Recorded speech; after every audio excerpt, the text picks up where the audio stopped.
Evening, everyone, and welcome. We are Random Encounter Productions. I'm Cody Stone, and with me tonight we have. I'm Andrew. I'm playing Grizz, the Dwarven Battlemaster or Beastmaster Ranger. I'm Tom. I will be playing Navi, the half-elf fighter, rune fighter. And I am Mars. I'm playing Talroth Oakenblade, the Wood Elf Scout. And I'm Kez, and I'm playing Treasure Nightcrafter, the Beefling Barbarian. Awesome. Very cool. Very cool. Well, before we get into tonight's action, we do have a couple of quick announcements. So I will go ahead and tell you guys about our wonderful sponsors for this campaign. They are our friends over at Norse Foundry. You can follow them, find them over at norsefoundry.com. I think there's also going to be some links that go into the chat. We have some tremendous Norse Foundry dice. They do really awesome metal dice. They do some gemstone dice. They do dice boxes and all sorts of really fun and cool things. So if you head on over there and you use the promo code REPRPG, R-E-P-R-P-G, you get 15% off your entire order, including shipping. So if you are getting some quality dice, some big price tag dice, and you're getting them shipped to you, 15% off, that's a good chunk of change. So definitely head on over there, check them out, see what they got going on, and tell them Rep sent you. We also would like to give all of our wonderful friends that participate here on the channel with us opportunity to tell us about what they got going on around the interwebs. So, Andrew, what you got going on? After you unmute. Oh, there we are. Aha. Yeah, that's. I know what I'm doing on the internet. You can watch all the chaos unfold. I have my own D&D channel, Easy to Spell. Dispel spelled with 2 L's. Because the name's easy to spell, and we still messed it up. We play every Sunday, usually at 6 o'clock Central Time. Yeah, and I'm real glad to be here, and I have a lot of fun doing that. So, now we saw the other day you guys were playing. Was it Magicka or Magicka 2? The first Magicka. We were trying to, but we kept having technical issues. Yeah, so we've been on Thursdays usually doing like a separate, just kind of squad play date kind of game thing. Yeah, where we try to play around with games like that. That's very cool. Yeah, I had played briefly Magicka 2, and I love the tagline was "Learning to Spell Again," and I thought your stream in particular, playing that game, "Learning to Spell Again," was it tickled me. So I just wanted to share it was. See what you did there.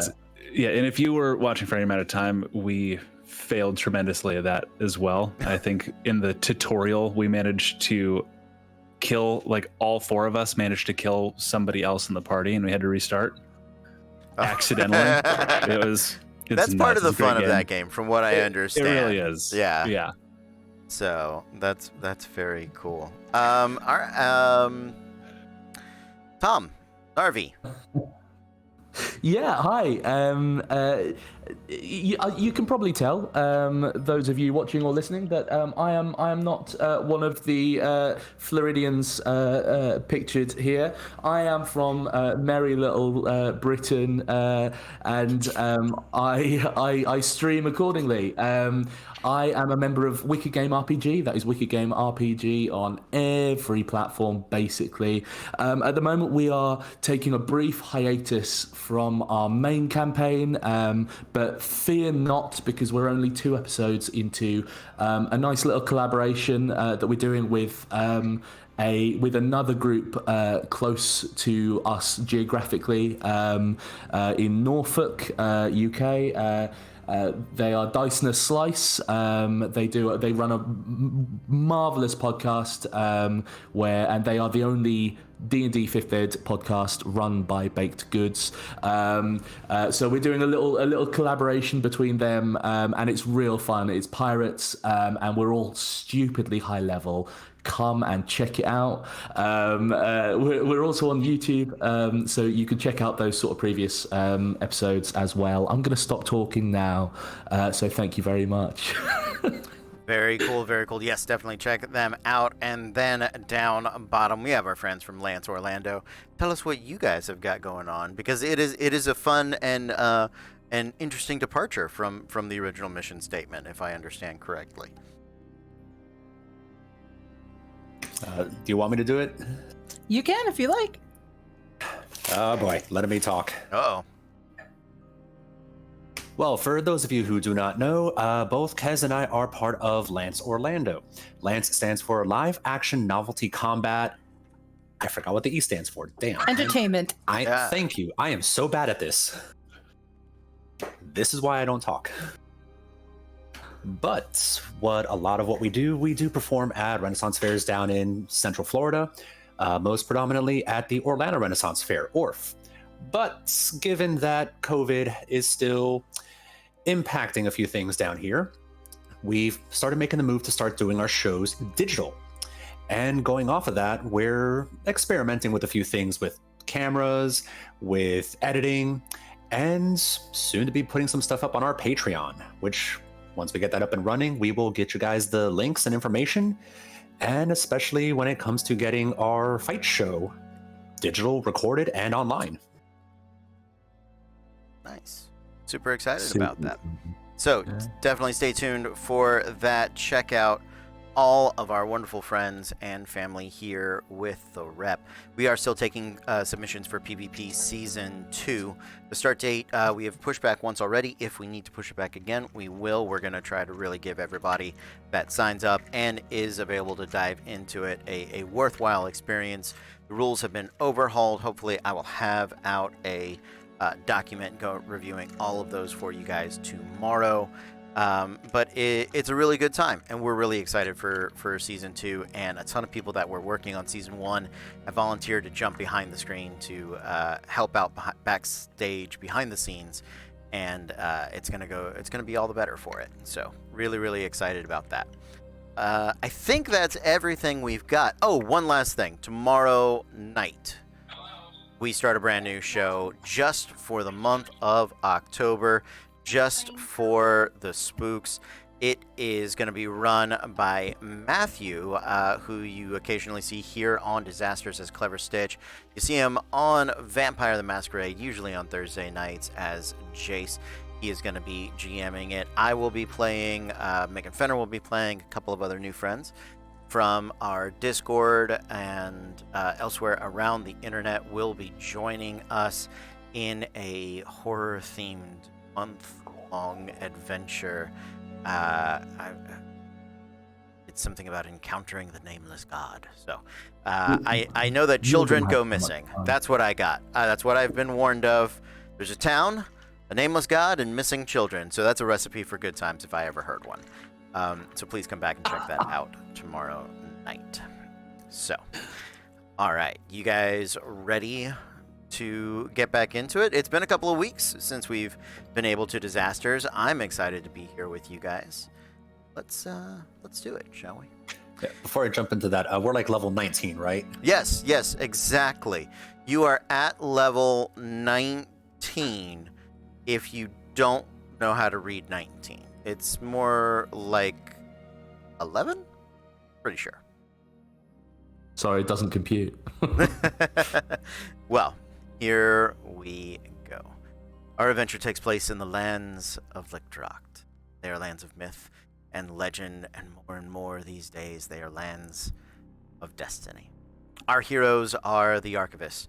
They have ventured across this bold new continent. They have encountered beholders and dragons and freed ancient dwarven kings. They have stood face to face with avatars of destiny and players of a great game. And here, most recently,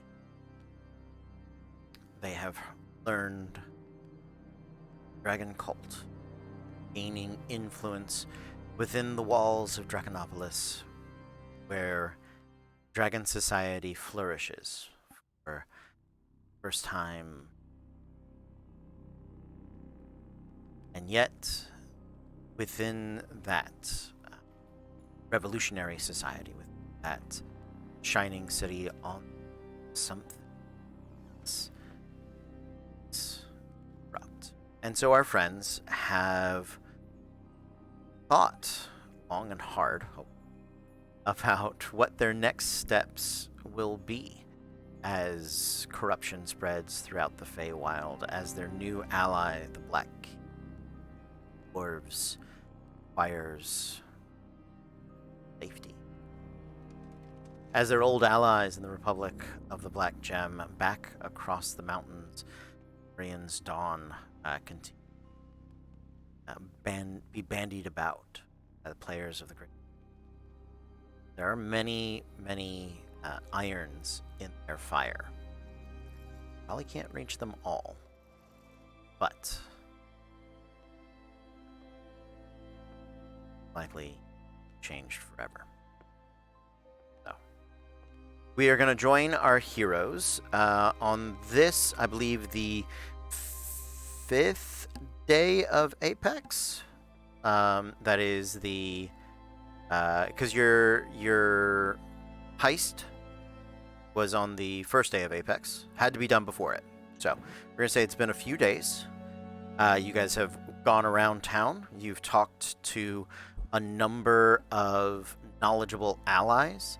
I think you still have one or two more if you really wanted to, but you have learned of a particular artifact. Would anybody care to recount what you know of Gyron's staff? If I remember correctly, because I see that Kez is getting her notes out, so I should be quick about this. Gyron's staff was broken into a bunch of different shards. He swallowed 3 of them. Yep. And then there's 7 pieces unaccounted for. 6, technically. You know that there is one within the walls of Caer Dian. Most likely, and I think you know it has something to do with the bells that ring out and form the protective magic of the city. The magic that prevents true draconic form from ever entering Caer Dian. And I know that you guys had an interest in creating some similar form of technology for the Black King. Yeah, right now we have the orb, or the orb of dragonkind, that we're not sure how to use it. Yes. There was also like some dragon tooth that we never really got looked at. Dragon tooth. The Bluetooth. Yeah, like a blue dragon's tooth that I just remember it was part of what was taken off of that guy who disappeared into ice. The simulacrum. Yes. Okay. Yes. Okay. Okay. Yes. Aha. I will find my notes on the blue dragon's tooth, but yes, that does make sense. Radovid. It was on Radovid when that happened. Yes. Got it. Anything else? Okay. So we went through the whole Curse of the Queen. There was a Prince Dragon. They rallied to their lands. There was a Worm King. Worm King is probably in a prison.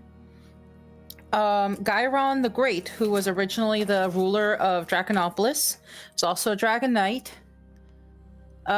Mostly what we wanted to see, if there was something... He was a devout supplicant of the Dragon Knight. The Dragon Knight is this world's sort of term for the Platinum Dragon Bahamut. That's a good point of reference for it. The Dragon Queen, a strong reference for... Tiamat. Yep. And the Worm King... Io, I suppose, although I wouldn't equate a lot of the mythologies. Two of them. Gyron's staff was cut from the claw of the Dragon Knight, hence those important items. We do have rumors of the staff that are still floating about, pieces of where they exactly may be, but those rumors are just that, rumors. Sounds good. Cool. So sorry, just so that I have it in my head, have it straight in my head. In order to, there was talk of someone trying to bring back together the parts of the staff, right? It wasn't so much to rebuild the staff, but we needed the staff to power that anti-dragon defense grid shield thing. Because Cool. we found out that one of the shards could be used to power it, but we need to figure out how to find a shard to get it to the dwarves if that's one of the routes we wanted to go. To potentially use that to power their version. Okay, I've got you. Sorry, this is coming from one of the characters that planned the heist and then swiftly departed. So, okay. I did heisting. Heisting was my job. My job's done. I have nothing. I have nothing left for you. Development was my job. Delivery is yours. Yeah. I think. I'm kimono slightly. I think Tom is slightly less knowledgeable about all of this. Navi also is, and I think will happily kind of follow Treasure and Talroth and Grizz to do their bidding. He need only be told what. Thank you, guys. Thank you very much. Would you guys prefer to have some of this conversation in character, or do you want to continue to have it in this out of character sort of straightening things out? I know it's been a couple of weeks. I am perfectly happy to continue to clarify goals and things for you. Sorry, go on. I'd prefer to have it in character because I always feel like our characters wouldn't necessarily say the things we say Sure. or make those same decisions. Absolutely. That sounds good. So you guys are inside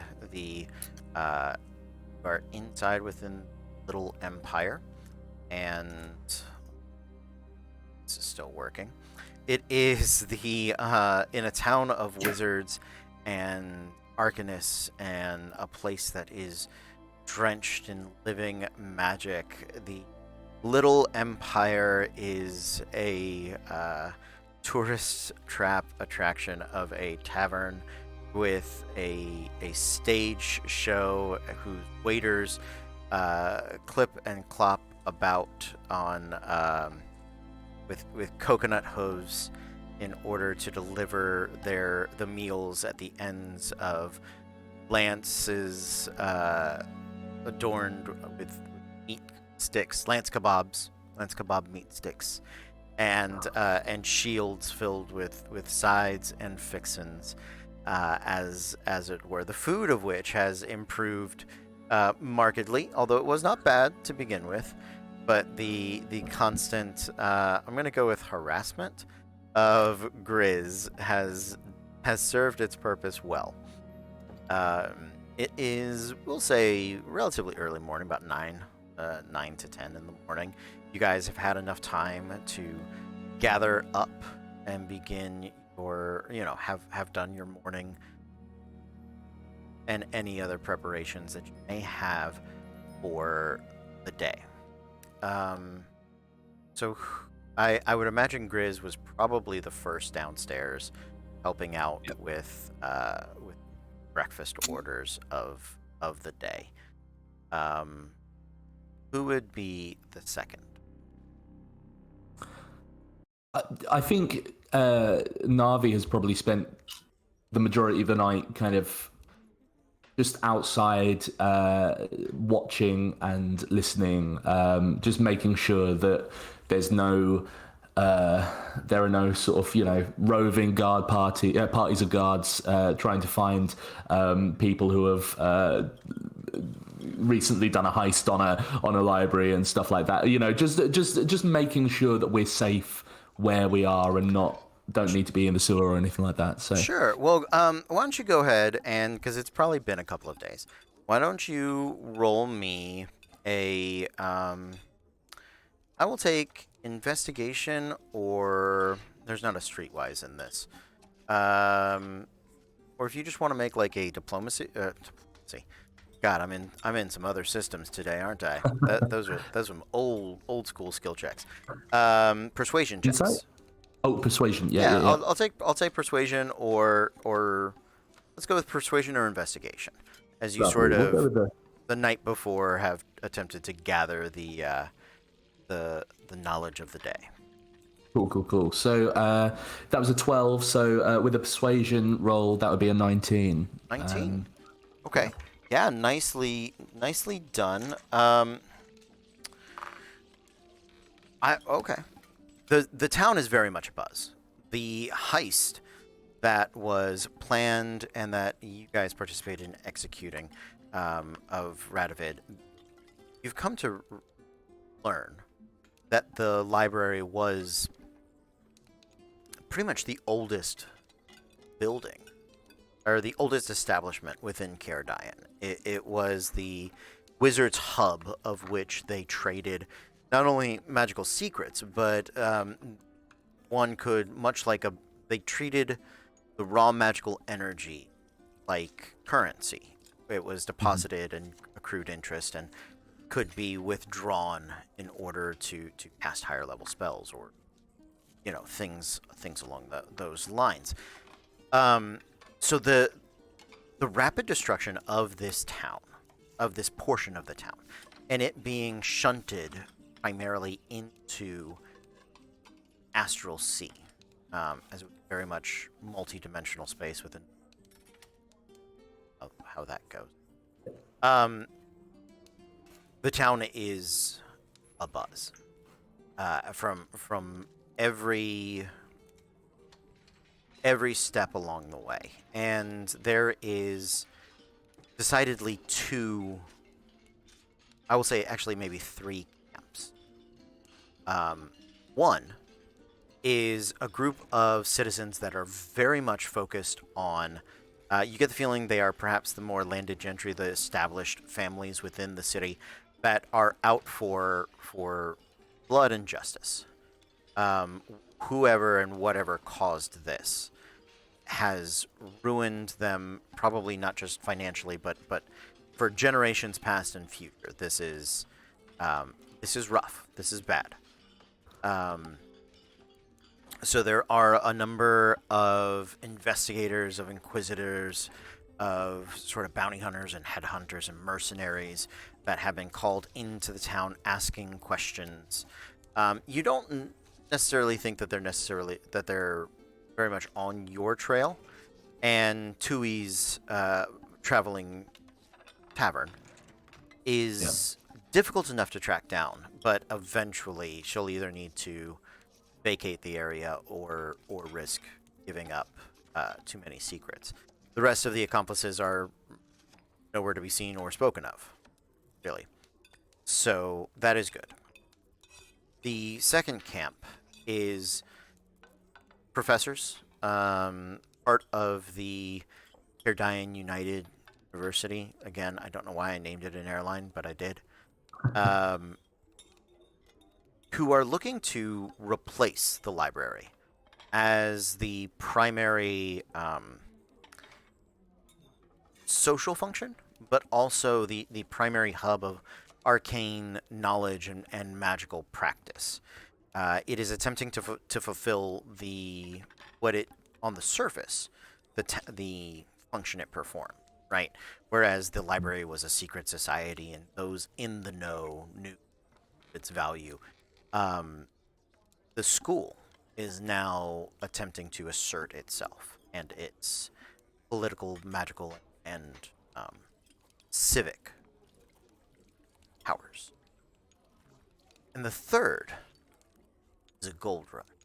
The third is independent sorcerers and wizards, and even clerics, less of the druids, but all magical practitioners of a certain strength and beyond, which you guys are actually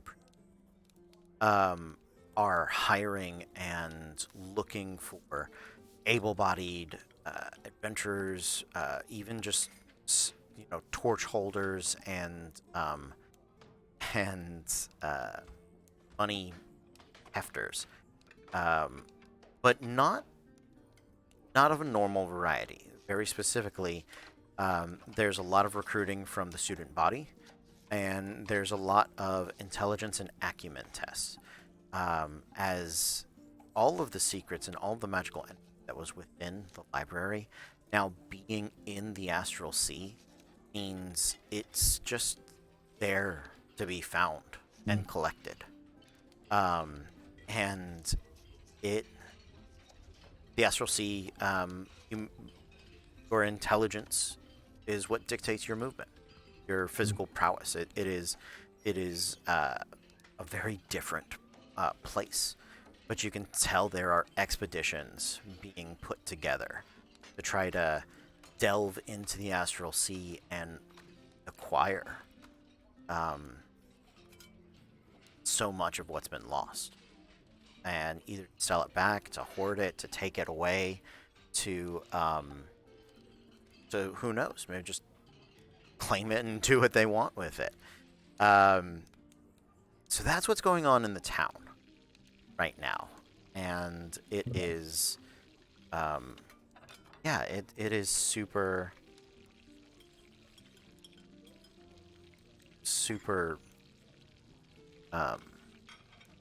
there's an energy buzz, super buzz.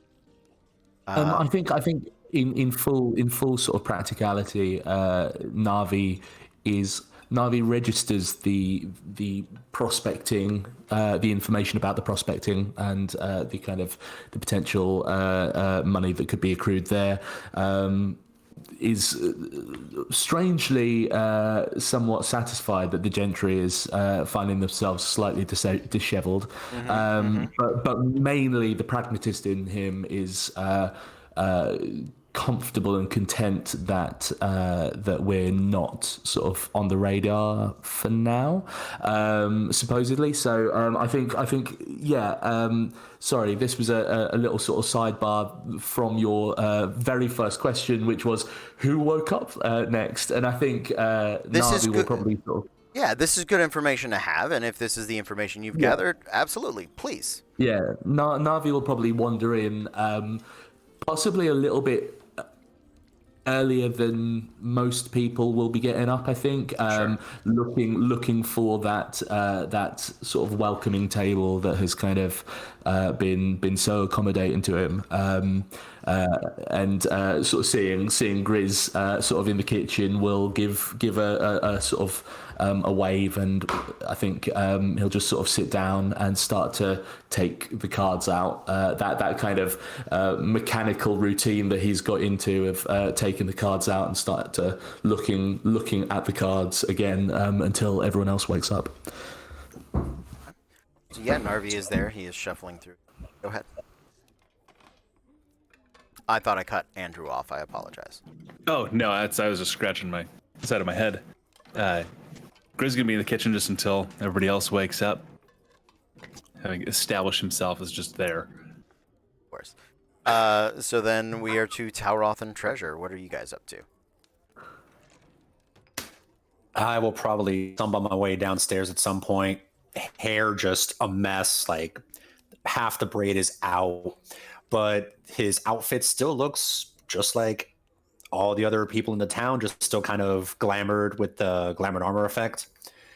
Just kind of walk up to the bar where I know Grizz is there and just coffee, black, 6 sugars, please.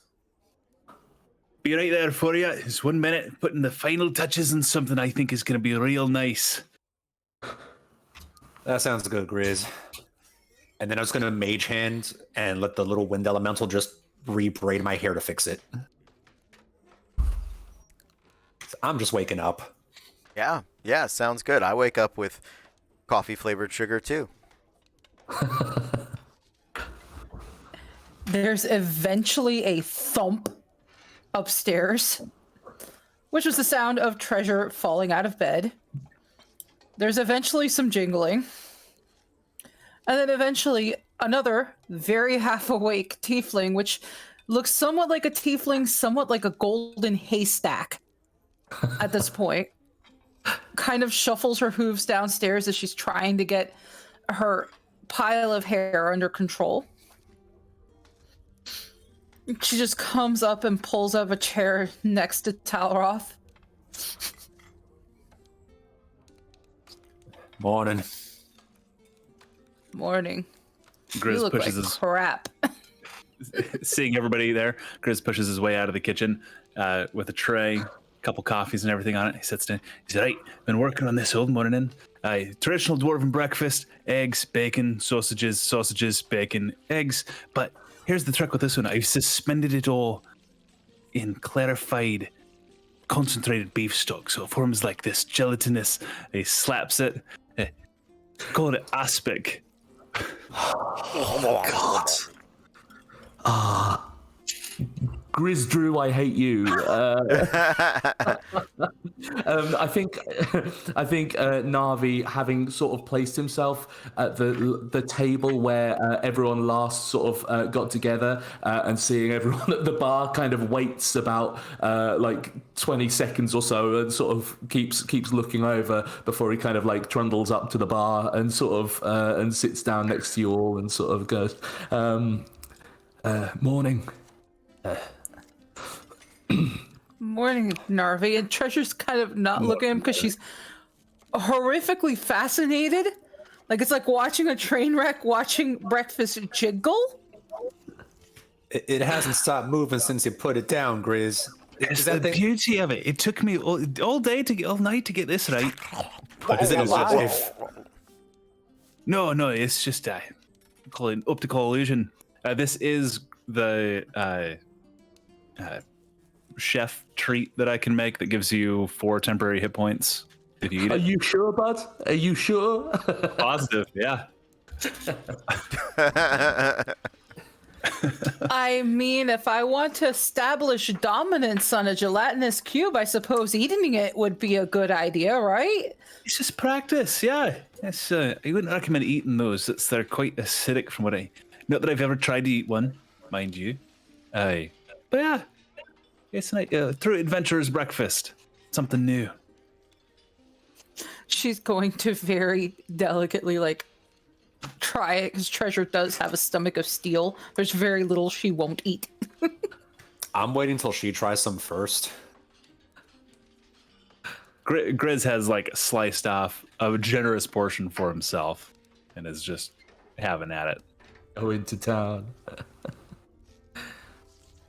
I think Navi will sort of take a slice and kind of put it in a pocket and kind of looks at Grizz and goes, "Saving mine for later."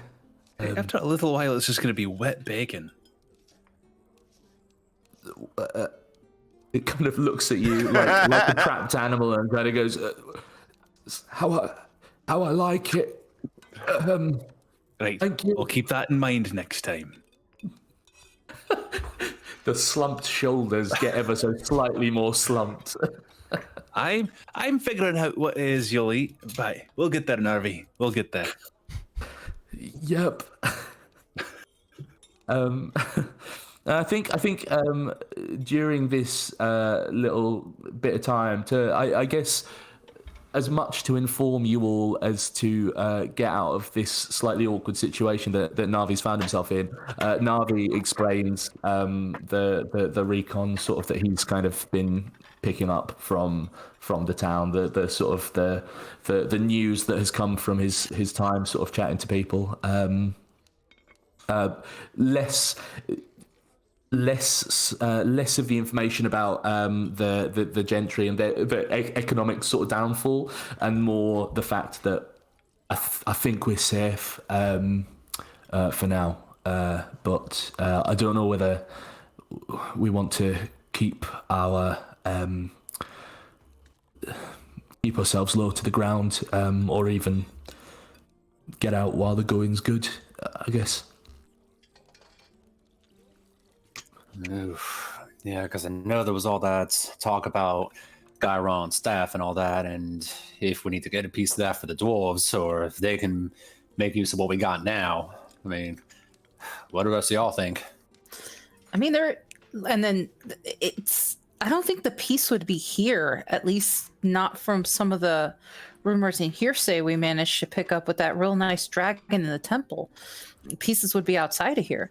And I think that heading back to the forge, at least because, I mean, they forge stuff, it's in the name, they might have actually heard about some of these pieces of magic item. Or at least they'd probably know how to differentiate the rumor. Speaking of magic items, Treasure kind of takes off the necklace of adaptation. The bracers, I'm a little full. Anybody need?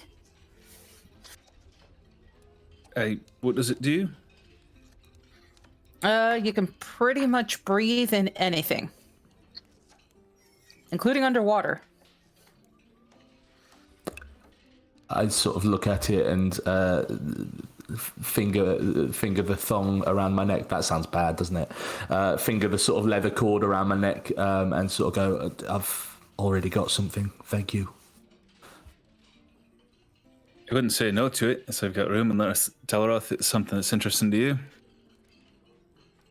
Nah, I'm good. I'm good for the moment. No, go for it, Grizz. If you don't mind, that's She holds it out to Grizz. It is a necklace of adaptation. perfect. Hey, Thank you very Treasure. much. Hey, Treasure. Something you said kind of got me thinking with the dwarves a little bit. Thinking back to when everything with the Black King happened, he had a nice, big old, massive treasure room. What do you think the odds are that one of them shards is in there? I mean, it's possible.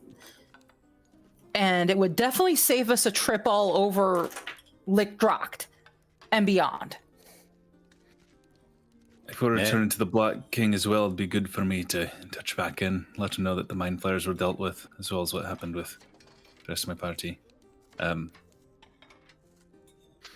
mean- I have a contact here in the city, right, that has a way of like getting a message back to the Black King. Yeah, there was a point of contact, a scout, I believe, that was maybe a sorcerer or arcanist of some kind, because he's probably the best person to put in a magic city, and Yeah. so he can. So yeah, he has the capacity to cast sending.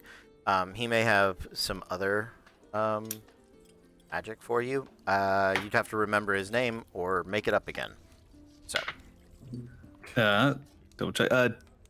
Delrin, I think. I have that one, a big star next to that. So Yeah, that makes sense. Yeah. To get in touch with Delrin, we don't necessarily have to go all the way back. So I've got a contact that could get in touch, put some feelers around, have people looking, let them know what we're after. I think getting the contact to at least look ahead would be nice, but going back is also probably not a bad idea in case we need to look ourselves. But also, considering what happened to your party, at least something I've learned in my time is when stuff like that happens, it's best to do the next of kin thing face to face. Yeah. Not my real strong suit, but I agree. Yeah, and it might not be a bad idea to take Cass and Trinit over there somewhere a little safer where we know they'll be. It's not a bad idea either. And Narvi, I know that things with you have been a little unclear, but maybe some of those answers you said you were looking for, maybe somebody as old and wise as the Black King may have at least a crumb or where to start. I hope so. I found wandering, looking for answers has not really come up with any. So I'd have thought, I'd have hoped that someone as knowledgeable as that could at least explain something. I'll go with you. Wherever you go. Kind of Nice. looks back down at the deck of cards again and kind of, nods a couple of times.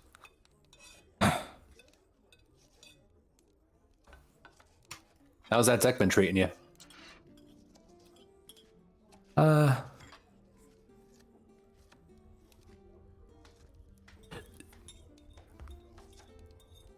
haven't said much. The pictures are pretty, but I was actually hoping that we could spend some time together. I think you have a better idea of the cards than I do. If that would be okay, Alroth. Well, I wouldn't mind telling you the little bit that I know about them. I mean, truth be told, I just kind of fucked around and found out. Walked around and found out. Sort of looks back down with sort of a heightened intensity, and goes, "Okay." If I can interject really quick, forgive me, I don't know a whole lot about magical cards. Generally, those allow you to essentially bet things you wouldn't normally be able to wager, right? That's the part where I fucked around and found out. Now, on the lines of fucking around and finding out, what if you played for the lost memories? What if you wagered those? And looks up at you and widens his eyes slightly and kind of goes, "You can do that." I don't know. Fuck around and find out. Actually, you're definitely onto something there. Because the history of me with these cards, I just found them in some old mage tower. Belonged to some jackass named Lara Chandela or whatever, something. Either way, found the cards there. Thought they were kind of cool because they were all round and such. Took them with me. A bunch of people didn't know what they were. One little gnome that we came across, some traveling caravan of weird stuff. He's like, "Oh, these are the deck of fate," but he didn't know much else after that. Turns out Screebers knew something about it. Screebers. I gotta check on that little bastard. But actually, Grizz, I'm gonna need some of that aspic. Is that what you called it? Yeah, let's say, yeah, here you go. Cut off a slice. All right, I'll just wrap that up and I'll take it over to him. But I'll get it. I'll be in the kitchen. I'll grab a box for you. Little doggy bag. Then turn back to Narvi. So eventually found, like, Screebers knew a little bit about them, but then found some weird old crone, like turtle crone that she had a deck too. Showed me how to play the game a little bit, and things got a little weird after that for me because she bet something of her memories and it changed and it worked for her. So might work for you. Well, sounds morbid, but I've got nothing as it stands. Stands to reason I can gain something. I'll have a little think. Thank you. Much appreciated. Yeah, no, don't get me wrong though. I mean, if you try to tell the cards what you want, chances are they might not listen. It's probably going to turn out to be when the time is right, the card will come up kind of deal. But like the previous one, like the card that fell on the floor over there and points to where we last were when that card with Navi on it came up, bleeding on the floor with some form of dryad above him, like that.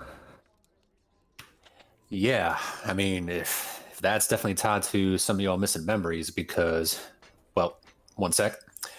Then I'm gonna pull my deck out and just kind of blindly shuffle and just flip one card over to see what the picture shows.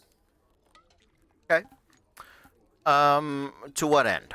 Are you just looking for an example? Are you attempting to cast augury? Are you, yeah. What are you looking for? Just an example of how the cards kind of have a bit of a mind of their own, and just flip one over just to see what it says. Okay. So the card you flip over is roll me a d20.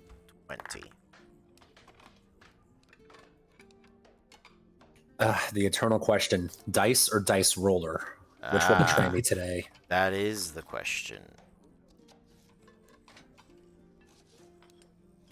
5. 5. Okay. Yeah. So you flip through the deck, pull out the card. It is the um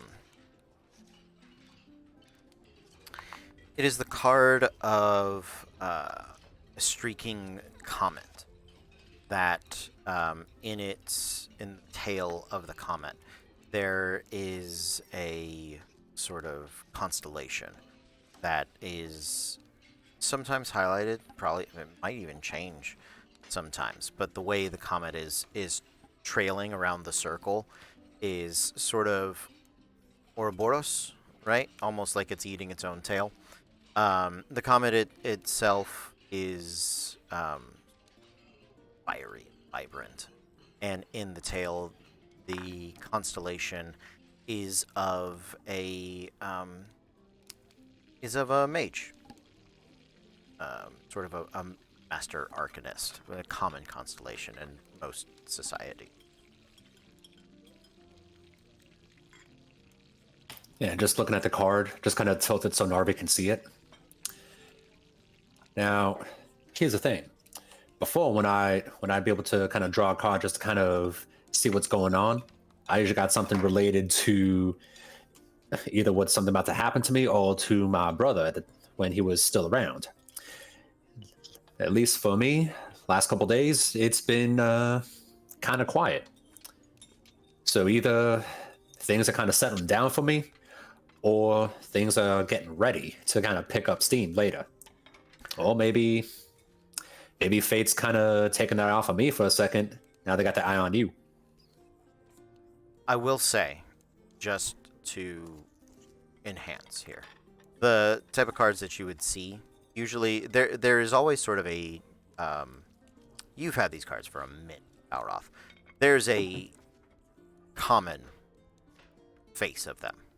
Like this is one of them, right? You've seen this one plenty of times. It's the times that, if you flipped over the whole deck in the past, the one that would catch your eye would be of you and your brother, right? The other cards weren't blank necessarily; they just weren't terribly specific. So you get the feeling that there's always a face that's on them, and then whenever the probably associated emotion or destiny or whatever is there, that's when it sort of changes to definitely represent you or whoever the deck owner is. Okay. Thank you. That's good to know. I wonder whether you might help me potentially put a little wager on later tonight. Something tells me dawn is not the most auspicious time for fate cards. He kind of gives like a sort of half smile as though he's trying to be jovial.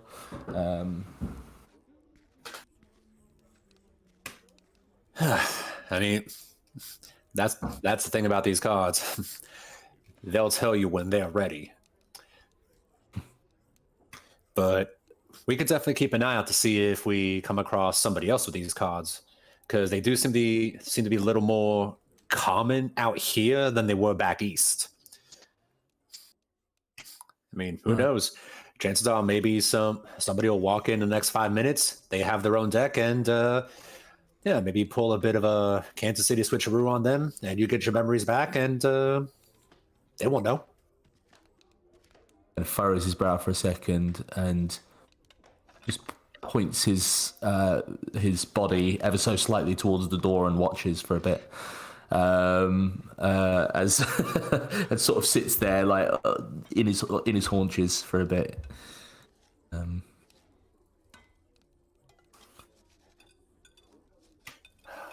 Well, maybe if once we try to finish up whatever this meat jelly is, probably go pay a visit to Scriba, see if that little bastard's ready to go, and Actually, maybe see if he has any ideas. I mean, he's like a tiny dragon, ain't he?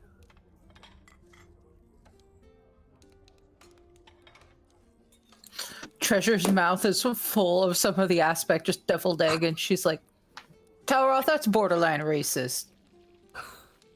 And she's like feeding some of the aspect to Benedict at this point.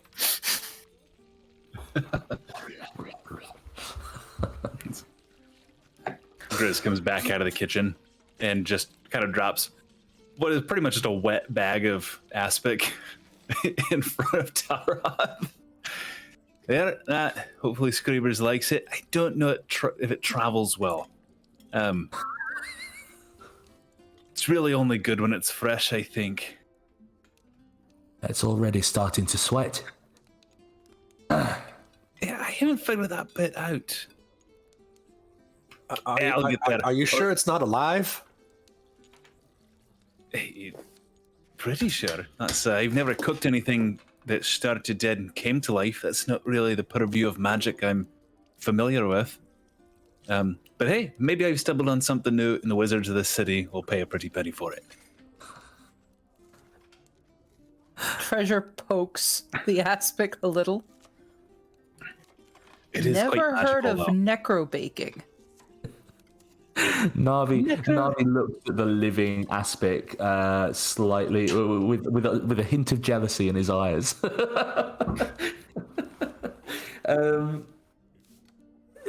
This Screevers, he's at the hospital, isn't he?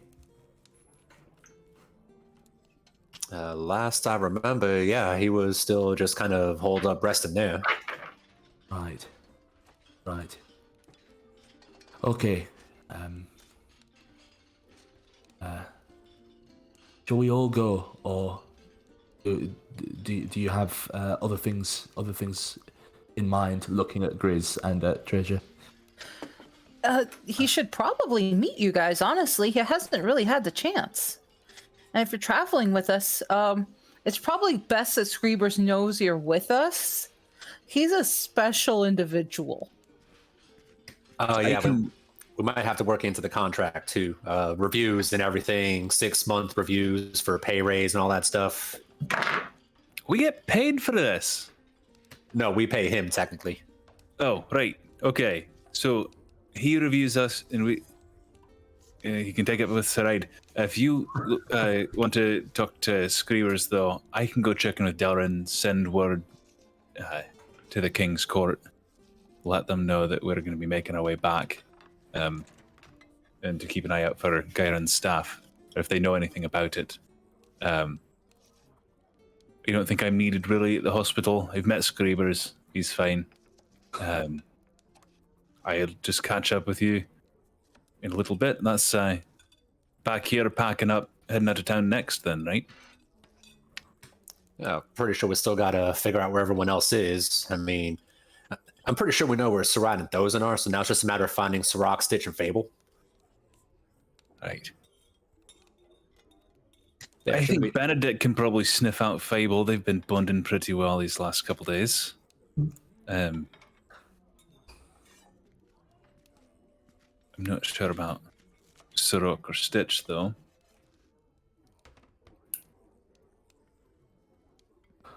That's easy. With Sirach, all we got to do is figure out where Mordekainen's faithful pigeon is, and we'll find him. Somebody tells me that Clever Stitch is fairly proficient in finding you, as opposed to the other way around anyway, so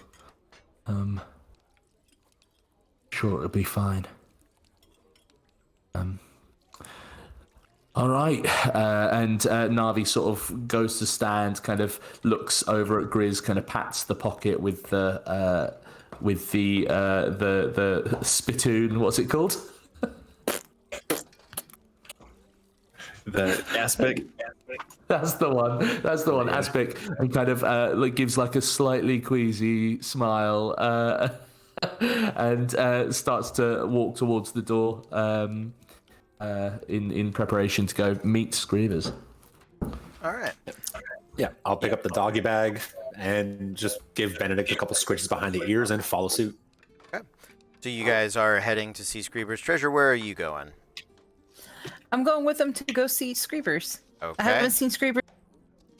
Haven't seen him in a minute, huh? Sounds good. And then, Grizz, you're gonna head and speak with Delrin, my contact. Delrin. Yeah. Yep. I was about to call him Dalaran, and I was like, that's not right. That's a different Nope, game. not quite. Very, very powerful dwarven mage here. Yeah. Lord. Okay. Yeah, you guys make it to the hospital. Let's go ahead and start there. As you guys are making your way inside, the receptionist definitely knows you all. You've come running through here multiple times, doing Lord only knows what, but we've come to accept it for what it is. As you guys are making your way into Screeber's room, you know that Thozen has been tending to him pretty regularly, and yeah, you see Screeber's in there, anime bandaged up, but he is up on his feet, and looks like he is packing some form of bag, some suitcase, backpack, little thing. Doesn't look like it's the best, but you see him just trying to like buckle it shut, and he kind of struggling with it for a moment as you guys are making your way in. Yeah, Treasure, you want to help him out? Yeah. Hi, Screebers. What? Oh, hello. You need some help there? No, I got it. And you see him like put a foot up on the buckle, and he's giving it the Daffy Duck pull at the moment. And then like with one clawed toe, sort of.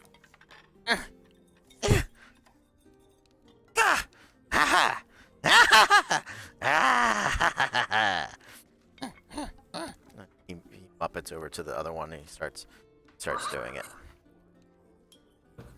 Treasure's going to lend like the lightest hand, like just to hold a finger down just to help him a little bit, but not like overdo it. Sure. And when you do, he kind of looks at you like, all right, there, all right, good. And he like pats it, and some of you have some pretty high perception checks. It's not all cloth. I think you hear the subtle clinging of vials or jars wrapped in fabric, kind of like the muted sort of thick clinking of it, I guess, for lack of a better word. All right. Yeah.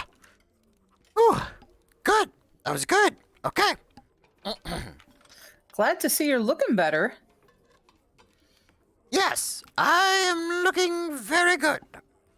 I have survived being my grandest self. I am okay. Well, that's really good to hear, Screebers. I mean, you don't look a day over 30.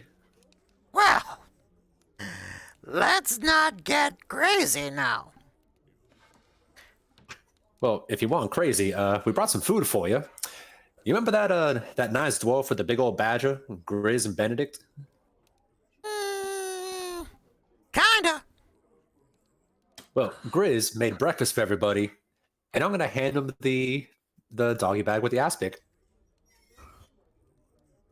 He smells it. Kind of opens it. It tastes better than it looks, trust me.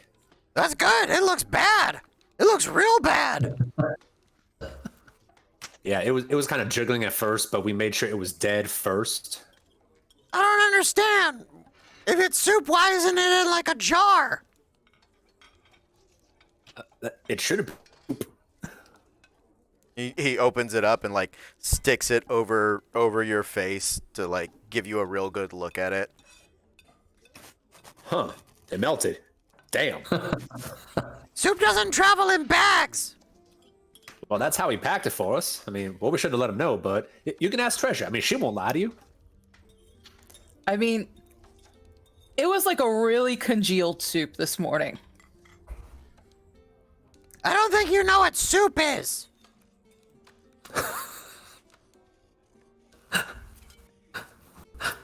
Well, in any case, if you want to snack on it, that's entirely up to you. But we brought somebody new for you to meet because it seems that Grizz is going to be joining us as we head out of here. But we made a new friend. Oh, new friend. Okay. Yeah. Introduce me to new friend. You see him go back over to his bag, and he like digs into one of the like little side pockets. So because it's kind of handy haversack style, right? There's the main bag and the little pouches. He digs into one of the little pouches as Narvi is mentioned. Yeah. Treasure's gonna like reach outside of the room and just kind of tap Narvi and gently pull him in. Sort of full Slender Man kind of. Like, hello. Hello. Pleasure to meet you. Is it?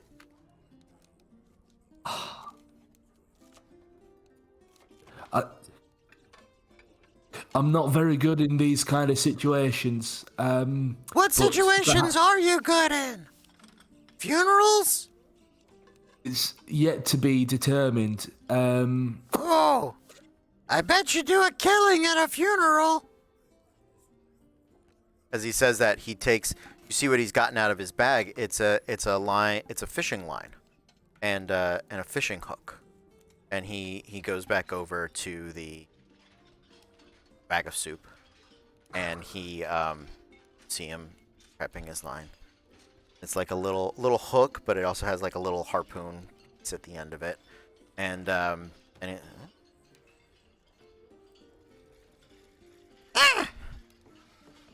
Rolls up a piece of sausage out of the gelatin.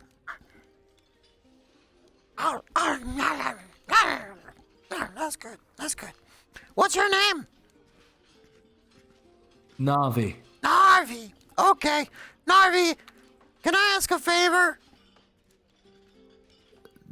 Certainly.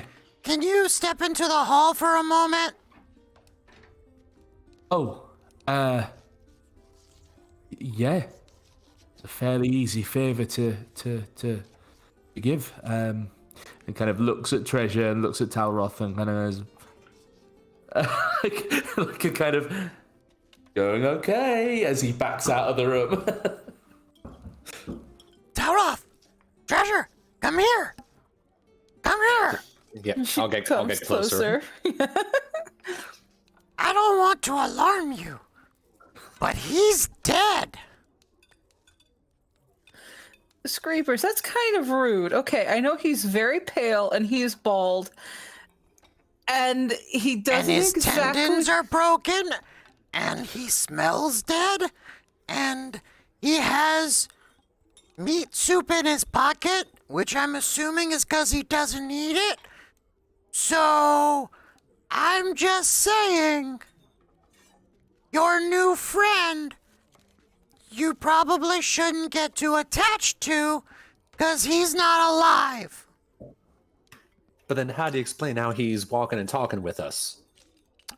I don't know. It's not like we live in a world of infinite possibilities where the dead rise every day for a myriad of reasons, or that they perhaps seek eternal life in a wide variety of holy and unholy rituals. No! No one would ever do that!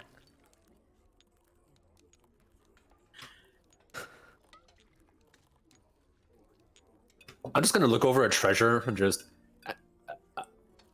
While I you got guys are nothing. piecing this together, he goes to spearfish another piece of bacon.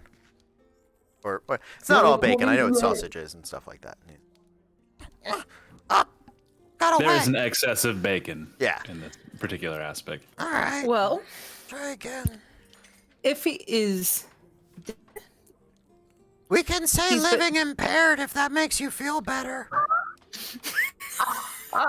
Thank you, Screebers. That would make me feel better. It's a little less rude. Okay. I'm sensitive. If he is living impaired, He is. he's still been very kind Okay. and very helpful. That's good. It's really rare you meet helpful dead people. Usually they want to eat you, or cook you, or do something else. But that's all right.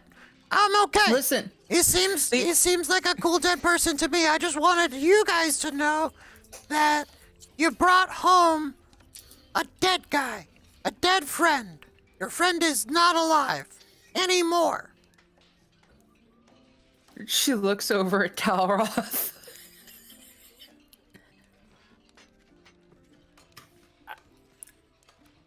Am I staying outside? Yeah, just another second. I get embarrassed when I eat. He It's kind of, okay. and he tries to spearfish and like, this is a lot of work for bacon. I'm just saying, guys. Like, I'm really glad you came to visit, and I love you the way a kobold loves a scorpion on a stick. But like, this is a lot of effort. So Oh, let me help you out there, Screebers. Hang on a second. okay. And I'll pick the bag up, close it. Is there like a potted plant or something in the room? No, I mean, there's a window if you want to dump some stuff out or whatever. So I'll open up the window. I'll hold the bag out the window, and then I'm just going to poke a hole in it and just drain a lot of liquid out the window. Okay. Yeah, all right. Yeah. Okay. Doesn't seem terribly sporting that way, but whatever. That's fine. Thank you. He takes it back. Okay. Narvi, you can come back in now if you'd like. Thank you. Hi. Narvi, I have been assured that you are a very kind living impaired person, and it is my pleasure to meet you. Uh-huh. You should know a few things. One, they have attempted to, in the past, make me the leader of the Archivists. I have very kindly rejected this offer, although I have on multiple occasions, both with and without their knowledge, saved their lives. I will now take this responsibility, although it is very easy because you're already living impaired, on for you. So, welcome to the Archivists. We do reviews every 6 months. Although, given recent events, both with the state of our culinary cuisine and acquisition of new talent being living impaired, I am thinking we should bump those to quarterly reviews.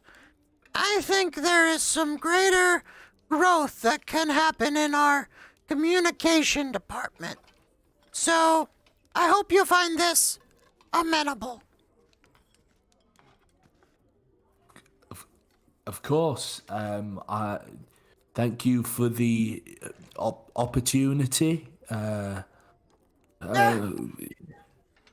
all does a good. little half bow before feeling a little bit silly and sort of coming back up. Yeah, when you bow, he doesn't feel like he doesn't acknowledge it. It's not on his menu, right? He doesn't feel like Yeah. you need to bow to him, but he also isn't like insulted. He just it doesn't click for Screepers. So cool. Okay. Well, Yeah. I'm packed and I'm ready. What are we up to? That's actually perfect, Screepers, because part of the reason we were on our way here was to let you know we're going to be heading out very soon. Good. That's good. We're going to be heading back to the forge. Oh, okay. Well, we got some stuff to tie up there. Our new friend Grizz has to report back in, of course. Yeah. And we'll sort things out when we get there. Okay. That's good. This is good. How are we getting there? Yeah, we're still working on that part. At least the working plan in motion is just kind of hoofing it back. Oh, But Yeah, it's much better than having a caravan of adamantine carts that we lost on the way here. That's a great idea. Yeah. I mean, whose fault was that? Oh, I'm sorry. Was your life not worth it? Well, I'm just saying, you were able to teleport us out. Couldn't you teleport the cart with us? No! Cart is heavy! And big! Treasure looks down ashamed. It was actually technically my fault. I'm that attacked half of you. It wasn't just your fault. It was his fault, too. And My fault, really. I would like both of you to make, I would like Treasure and Tauroth to make, insight checks. 10 total. 9. Okay. I'm gonna say it's taken you guys up until this point. You can tell, as much as Screebers likes and trusts you guys, you realize he's actually a little hurt about what he had to do to save everybody. Like it I won't say it's like a personal sting, but there is this sense of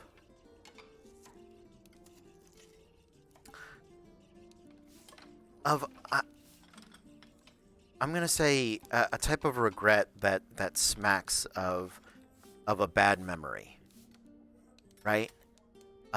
There's something to it where he's a little colder. He's a little not meaner, but he's a little sassier with you guys, you know. And he's pretty sassy with Tauroth anyway. Like it's not exactly new, and it's not malicious, but there is kind of this wall, this little bit of like personal distance that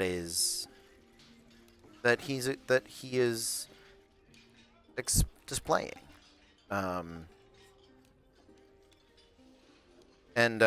so like, no, you guys were all out of it, it's okay, it happens. Anyway, we should, if we're gonna walk, we should at least buy horses or something, rhinos, or I don't know, something. Maybe we could get like birds, or Honestly, it's probably nice to get, even if it's not the nice adamantine cart, we can probably get a cart. yeah, I mean, a cart. You know, we could also try magic. I mean, there's a whole magic city, right? That is true. Yeah. We could see what it costs to teleport us all back there, which would be definitely quick. Yeah, I mean, as long as I'm not doing it, we won't leave anybody behind, so, you know. It's okay, Screeber. She just kind of moves down to like him. And she's like, you did the absolute best that you could do. And we're all still here breathing. And I didn't take Fable's head off. And nobody drowned because you did what you had to do. Yeah, no, you're right. You're right. These are all good things. I am glad no one is dead. And I am glad that everybody is okay. Yeah. Just, sometimes you feel small. Especially, you got to be big for a minute. Well, unfortunately, I can't say a whole lot on being small. As you can see, that I'm kind of big all the time. But I can say that being big is a lot more than actual physical size. You can be a big personality, too. And you don't have to be physically big for that. And you're a whole lot of person, Screebers. Screebers looks at you and kind of leans forward. Fu Manchu is burnt off, and with very carefully with his little kobold claw, taps you on the head. Harvey, carry this for me. And he tosses you his bag. And as you catch Yes. it jingles, and you can hear that there's probably a bit of glass like wrapped up and tucked in there. Okay. If anybody asks, you brought all that stuff. Let's go. And he takes off running down the hallway. I book it after him. Same. Treasure takes whatever else, because I think he had a couple bags, and just books it out after him. When I make it to the front, I'll just look at the receptionist. Hey, Doris, we're checking him out. We'll see you later. Bye. I'm okay, I promise.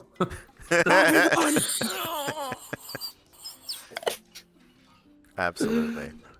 So while this is going on, let us switch channels over to Laren.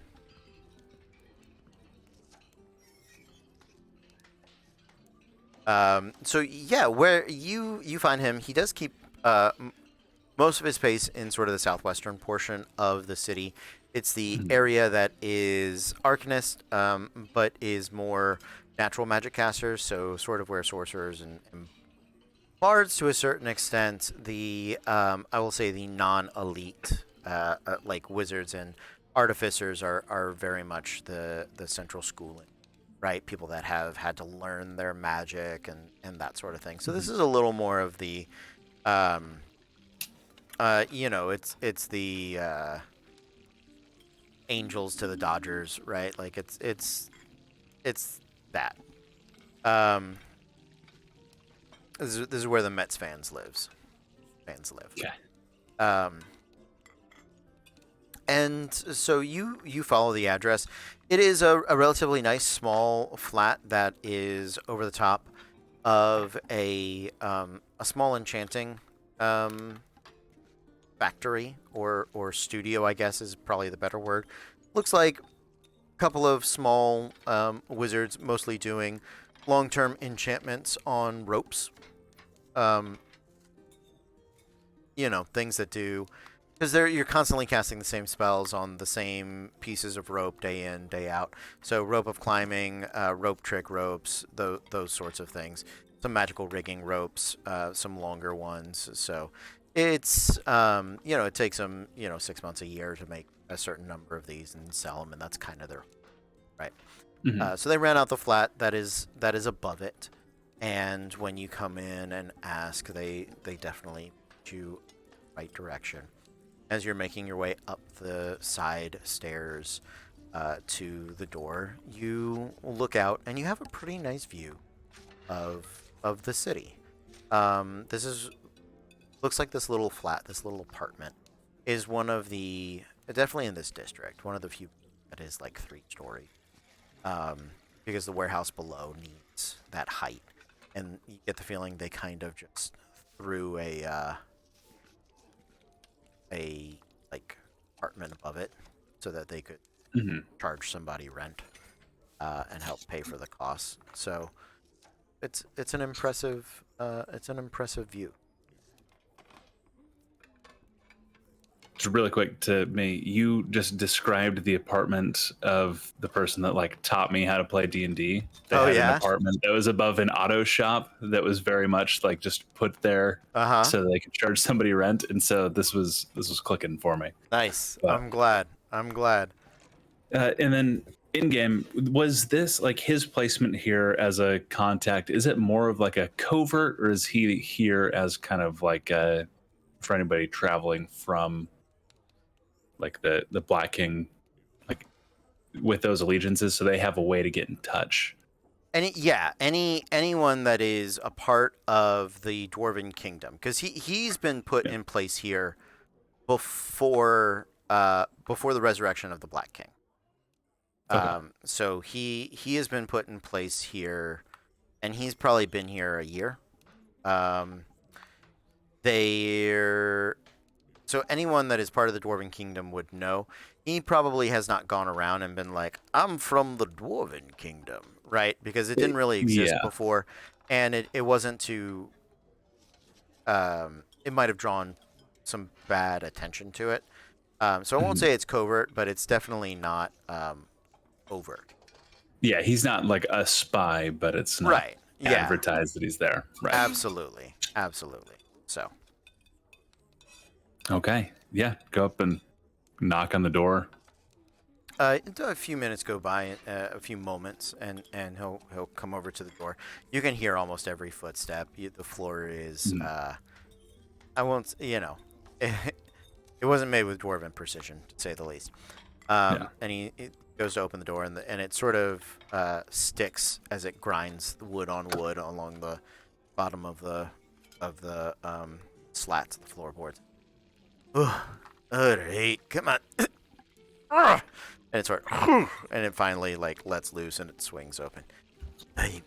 Did fucking elves make this? What are you living in, Doran? I ain't living in what they can afford, unfortunately. I wish elves had made it. They might have, I don't know, grown me a nice pot to piss in, but nah, it's alright. Not if they knew a dwarf was going to be living here.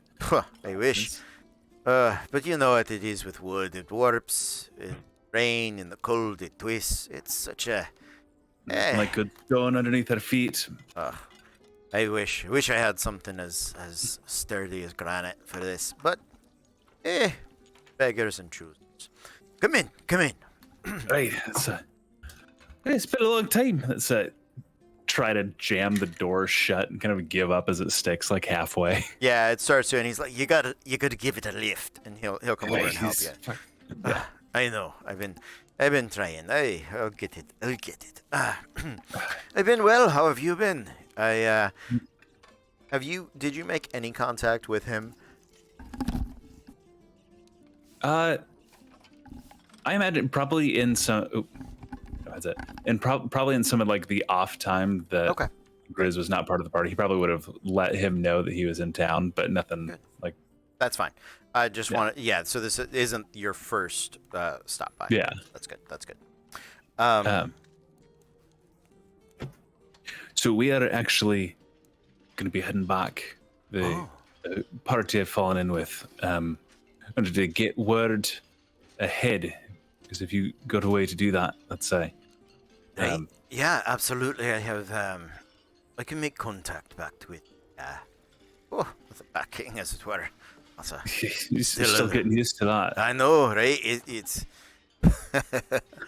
it's quite the adjustment, but you haven't even been home since that's all happened. Let's see. We'll see how it goes. It seems to be going well, but who knows? Well, I mean, it was all uphill anyway, so really can't get worse than it was. But yes, I can send word back for you. If there's anything in particular, I'll be sure to do it. I haven't had much in the way of updates, but I know that some reclamation projects of the Axe Lord's Citadel, and the word is that it's going well, re-establishing some of those secondary locations outside of the House of Shield. Great. That's good. A lot of them are just wasting away. Monsters and beasts and shite. You had sorted out what your business in town was then? Aye. That's the den's been cleared. The group I've started traveling with, they're the same that led to the revival of the Black King. So they... Right, I had a note on them just to if they'd come by to give them any assistance. So it sounds like you're in good hands. That's Colin, they done quite a bit for me, and they helped take out the mind flayers, which is good because that was not something I would have been able to do either on my own, or I think you and I, you'd been pulled into it. Oh, for sure. And mind flayers, from what the stories I've heard, this group is quite the precision instrument of violence and skill. So I wouldn't say precision is a word that comes to mind. Really? Oh, they get the job done. And I feel like I'm, they've got my back because I'm traveling with them. A precise instrument, though. Sure. sure. Um, Well, at least that's the story they're telling back home. But as long as they're loyal and effective, I mean, really, what that's else really the could you best you ask can for? ask for. Exactly. Exactly. Aye. Right, so, but sorry to get into business, but from what I can tell, we're going to be walking back, and so we're going to be moving quick, I think. Okay. Aye. That's 2-3 months walking across the mountains and up the Riverlands. Aye, that's a tough trip. Yeah, it seemed like they're intent, and I've made the journey at least once, so I might be able to lead them on the good paths, but we'll see. Hopefully, we come up with, it comes to mind that we're in a city full of wizards and casters and whatnot, and so teleportation might be in the cards. Right. Well, Um, I do have the runes necessary for the teleportation. So if you find a wizard that can cast it, it's available for you. I mean, probably cost you a couple of coin, sure. And Sarai's good for it. I don't know if you've heard of her, but yeah, she's good for it. But yeah, key bits though. Before we arrive, things to know. We think we may have a way to bring the draconic protections of this city back to the House of Shields, and so we are experimenting on that. If you can ask if they've got any line on the pieces of Gyron's staff within the treasure vaults. Nothing springs to my mind, but I'll ask. And there's no telling what was in the vaults of the Black King. I think they're still doing inventory in that, or at least His Majesty seems to be a chunk of precious, or I don't say dangerous bits of lore and items out there. But I can pass that word ahead. Protections of the House of Shields would be good. One of my other contacts, Daru. Do you know him? Old coot, but part of the Scouting League. Go ahead and roll a history check on Daru. Yeah. There we go. A 13. You do know the name. Taro Grayson is a old dwarven scout, and he should have retired a century back. Kind of a mad man, kind of a mad coot. One-eyed, keeps his beard short, and it's all gray, but not like a regal like white. No, it's just like this sickly gray. Rumors are he was part Duergar, and always kind of resented that rumor. I'm trying to up for. You didn't know what happened to him, and you're about to get that filled in for you. Yeah, you remember a few years back, Toru took on a job. Well, they couldn't figure out how to just put the bastard to retirement, so they told him to go Dracanopolis, set up a base or a point of contact there. So apparently he's been hiding underneath some dragon service for the past 4 or 5 years. So occasionally we get word from him. Was it yesterday? Said there was a bunch of movement with what was that name? Told to look out for. Ilvriduros. Ilvriduros moving around, gathering forces, and that was 3 days ago. And then just yesterday, Grayson calls back, right? And he says, forget it. Ilvri's been put on I think he said it horde arrest. Sort of sounds like house arrest, like you ask me. But maybe it's a good thing for us. Maybe it just means there's something stranger. I prefer hearing that there's movement, knowing what it is, as opposed to something just in the shadows. Fucking dragons. Hey, exactly. Such big fox, and you think, oh, you see that coming. A slippery. Term things. That's what news I've got. So I'll send word ahead for it. Just remember, if you need happening the Dragonlands, Jura can help you out. Although, I should note, he's a little more senile, I think, than when he left the House of Sheep. Right. Mad as a senile redcap. Let's say. I got you. Yeah. But, I mean, if anybody could set up shop in Dragonopolis, it'd be old Taru. Exactly, and the best part is, he's so out to lunch, no one believe anything he says. So. Nice. Nobody's gonna believe he's a spy. Exactly, right? Yeah, you can't give up intelligence if the source you have is spitting in his own nose. He's probably told somebody all of our secrets. Absolutely, I have no doubt he's told multiple people. Everybody will listen. Oh, exactly. Aye, it's good to see you. It's good to see you too, Darren. Let's say, hopefully, we'll meet in the less strenuous times and can go out and grab a drink. I look forward to those days.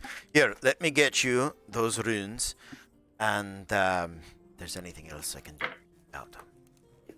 Let's go, right? Let's say, we're taking off, but it's next time we're in the city, I'll come find you first before setting the business. Look forward to it. Right. Good. You will? See, I'll send word that we need to get you into some better digs. This is shy. No dwarf should be living under these means. I appreciate it. Yeah, tell the king once he's finished sorting his rubies and diamonds to chuck a little one my way so I can at least get my door to work. Yes, the very least. See you, Darren. Let's clap him on the back and fight with the door for a minute. Absolutely. So yeah, you gather that information.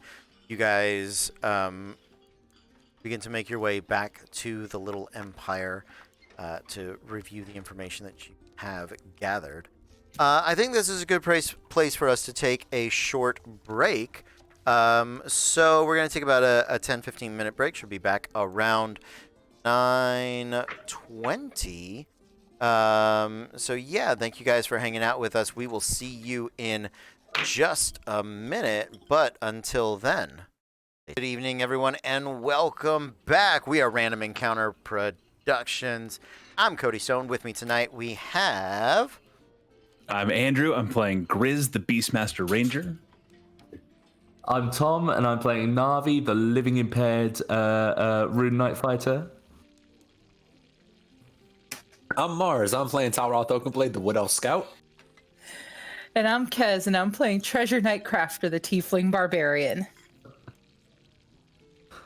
Awesome. So, when last we left off, our heroes were gathering up some friends, checking out with Delaran, and getting Screebers together, gathering a little bit of information before making the trip back to the House of Shields and back to the Queen of the Black King. So you guys, it is lunchtime. You've probably met back up at the Little Empire or wherever you would like to within the city. What would you guys like to do? Probably back at the Little Empire, since we know Grizz usually hangs out there, and it's kind of been our unofficial meeting spot. Absolutely. Yeah, I think I'll follow along. I think Navi will want to at some point catch up with Thosin and in the Forge, but that's for downtime. That's just me kind of claiming that that's what's happening, as opposed to me actually saying I'm just going to leave for a bit. So yeah. He will join you at the inn. Okay. So you guys have gathered up there. If I'm reading which direction all of this is going. Okay. So you guys have gathered up and can take it away, or you guys can tell me out of character what you would like to do.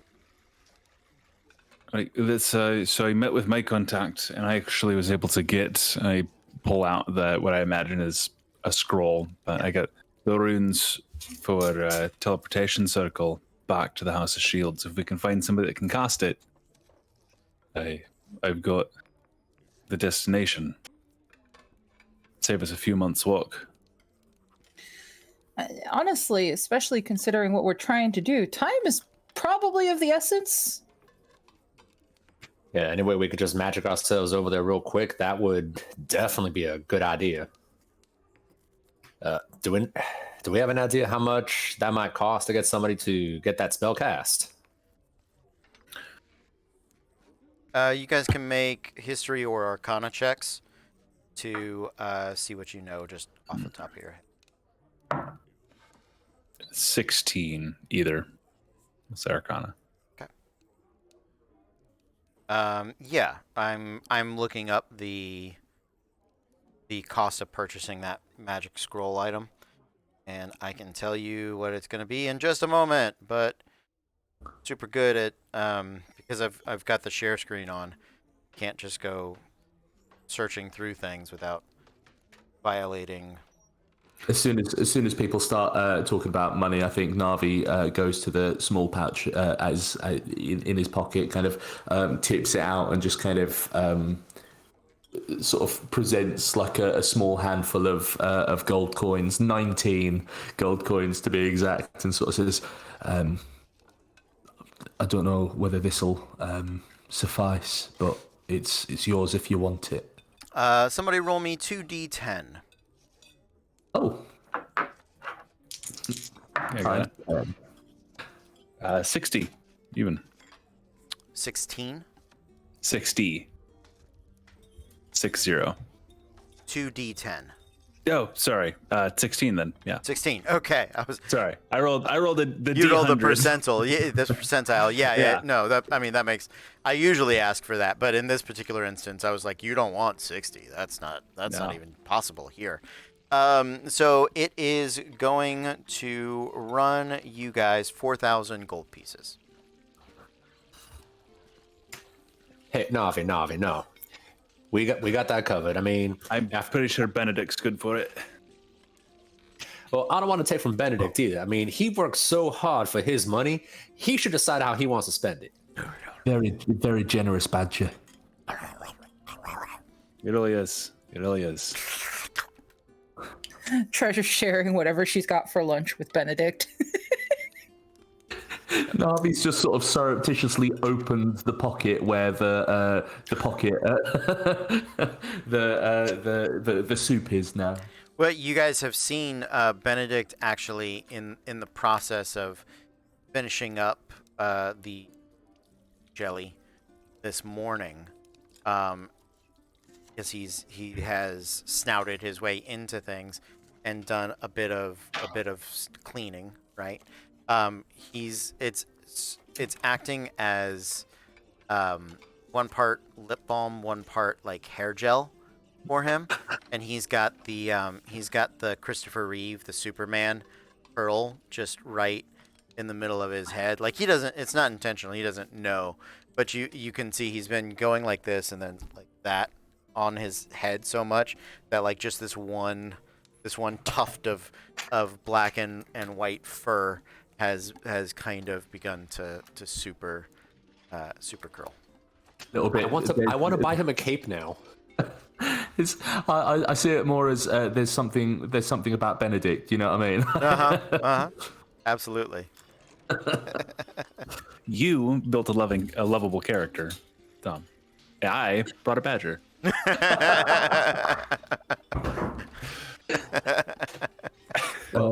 So Navi, I'm pretty sure I'm pretty sure. I mean, the group might be good with it, just pulling out of the bag of holding a bit. Because I'm fairly sure we have at least a few grand in there that we could spare for a teleportation circle. If you're And sure. I'm sure anything that's going to save us all a few months of walking, everybody else would be perfectly fine with. Okay. Very well. I mean, are we all ready? I guess. Shall we leave it until this evening, or are we pressed to go now? I'd say that I sent word ahead to have them start looking for Gaia and staff, and so we can, I think, settle up any business through the day that we've got in town. Head out this evening, give them time to, root around a little bit. Yeah, and plus want to do a little bit of window shopping since now we got a bit of time and we're on our way out. That's. I mean, wouldn't hurt to stock up on something that we might be able to find here, but not get back at the House of Shields too. What did you have in mind? Well, there's one thing that I'm looking for. Actually, something for both me and Treasure, considering how often we get stuck in bars. Heard rumors about these amulets or necklaces or something that while you're wearing them and you drink something, you feel better afterwards. So, yeah, I just wanted to see if maybe that was around here. Although I could probably get that back in the House of Shields, knowing the constitution of a dwarf. Right. Was there anything you wanted to finish up or look around for, Narvi? I know you've been here for a little while. I mean, Cody, nothing springs to mind to Tom, the player. To Navi, the character, I feel like this was the search for the cards is what brought me here, and since then I've felt slightly as in Navi has felt slightly rudderless, hence the kind of the happiness to keep going with the rest of the party, but I don't know whether you. I think that's a fair assessment. I don't think that there's anything super particular that is focusing you. A change of scenery, from what you understand, having spoken with Talroth about the cards and Destiny and things like that. Change of scenery, or just sort of plugging along down the road. Eventually, something should catch you. I don't think there's any specifics that Narvi has here, unless there's something I have missed. But I agree with you. I think he will just say there is one last thing I'd like to do, but I can do that. I can do that whenever. I can do that now. What'd you have in mind? I just I hope it's okay with you, Talroth. I just wanted to pay my respects to your brother, and go back to the last time I saw these cards at work. If that's okay with you, Talroth. Gonna get quiet for a second, just take a sip of the coffee. Yeah, I'm good with it. I kind of need a little bit of closure myself, at least on the events that happened there. So yeah, I'll go with you. Okay. Treasure takes a moment during that. She kind of reaches over and squeezes Talroth's hand, like one of those silent, "You good? Do you want me to come with you?" kind of stares for a second. No, I'll just give a quick little nod. What about you, Grizz? I've got nothing in particular. I can search out the rest of our party, let them know what's going on. No, it's Talroth. It's hard to lose loved ones. But I'll get everybody together, and you can all we'll meet back here. I'll also see if I can't track down a wizard who can cast teleportation circle. Yeah, I'm pretty sure we got most of the money split between the haversack on Stitch and the bag of holding on Saride. So once we get them together, we should be able to pay that wizard, no problem. Right. Let's say. We'll sit about that if you want to pay respects. We were taking them with us to the House of Shields, right? You mentioned get them somewhere out of the way and safe. Yeah, mostly just to make sure Trinit and Cass, they're just not stuck here. At least at the House of Shields, it'd be a little easy to keep track of where she is, somewhere a little safer overall. And especially seeing how hospitable the dwarves have been, I'm sure she'll be just fine. I think so as well. That's right. Anything else that you lot are out and about you want me to grab? Anything you want me to do? Keep an eye out for her. I'm quite all right. Thank you. Right. Down to business then. What would you guys like to start with? You want to start with? Let's start with Narvi and Talroth, as you go to gather Talroth's brother's keeper.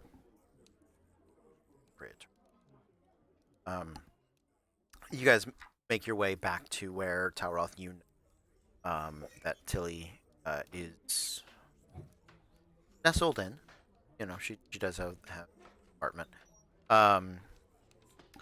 Did you get the Gentle Repose coffin? Yes, we had paid the 8,000 for it. Great. And yeah, so it also floats and carry river easy. So yeah, she is in the basement apartment that they had that at one point you guys was your brother's factory or workplace in another lifetime. It is pretty well lit. You guys make your way down.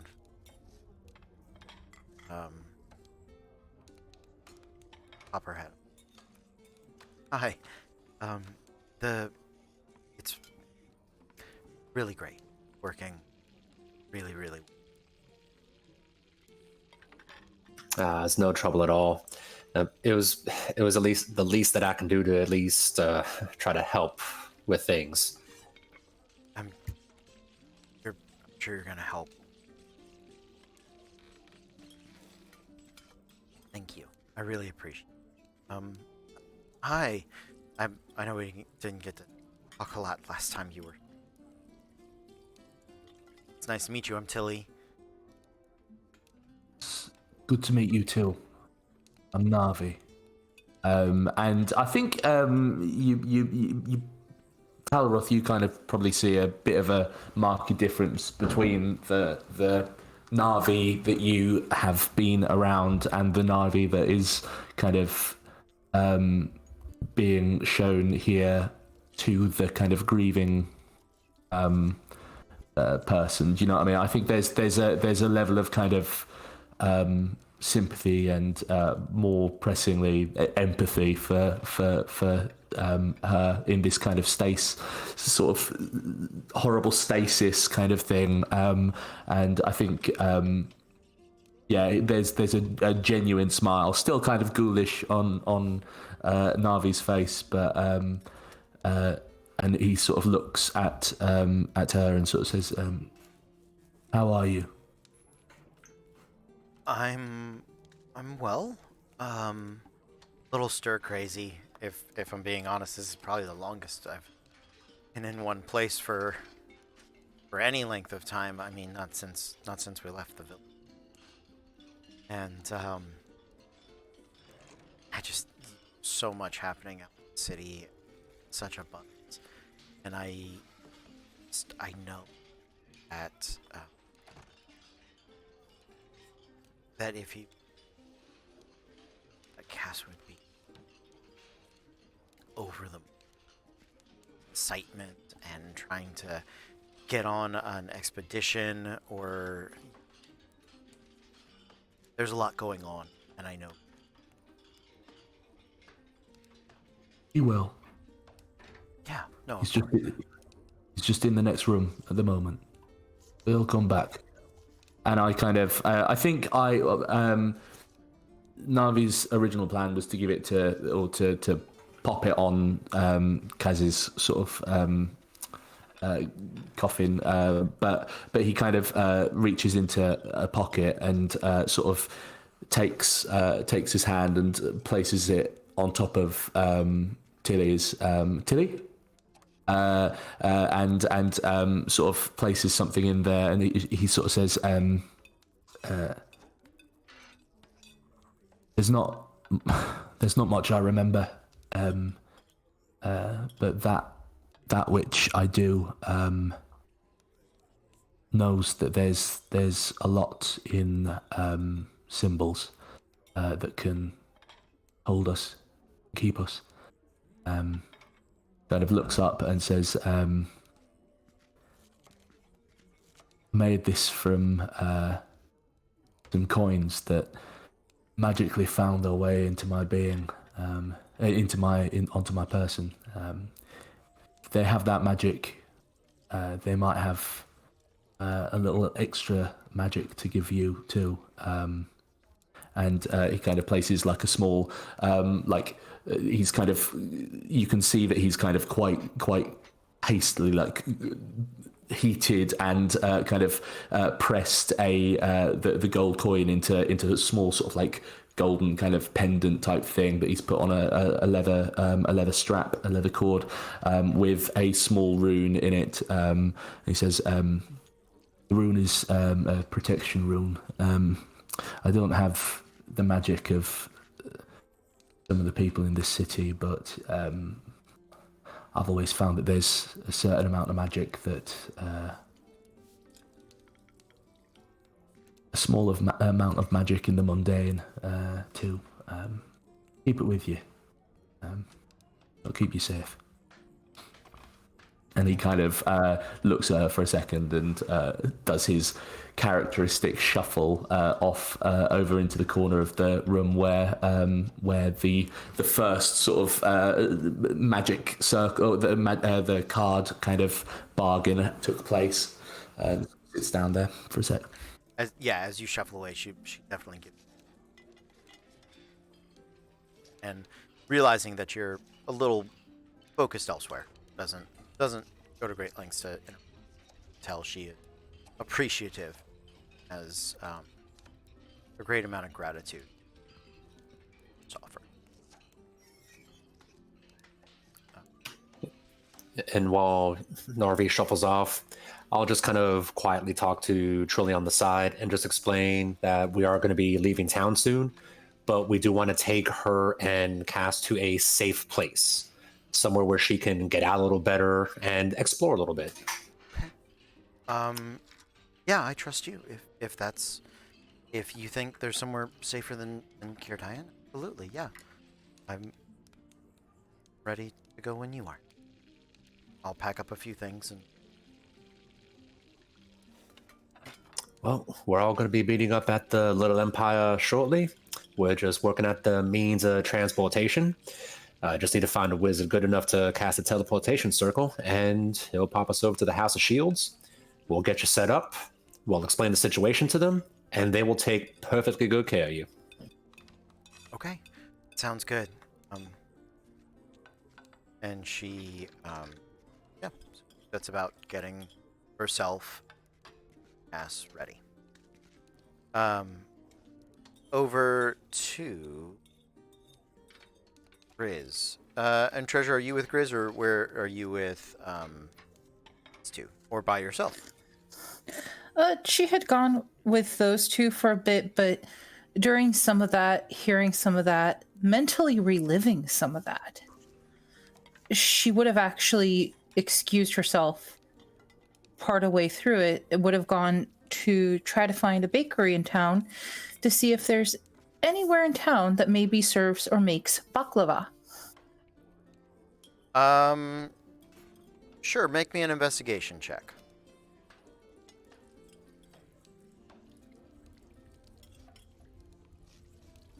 Not bad, an 18. Okay.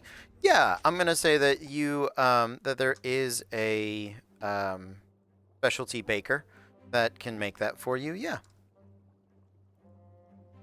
And she'd like to place like an order, something for her to share with everyone for basically comfort food purposes. Yep. Absolutely. I will say 5 silver, half gold coin later because it's kind of a specialty piece. But yeah, you get enough to share with the entirety of the party, including Screevers and Tilly and Benedict, everybody. So She's going to pay a full gold just because she understands this is not common here. sure. Okay. And also for the sake of the occasion, it's one of those like mentally, Treasure's not usually a quiet person, ever. Yeah. And she would have slipped out of that room with barely a few words. Because mentally, she's still feeling the scar on her head. She's looking at the back of Talroth's head and still seeing that hole and still hearing that sound.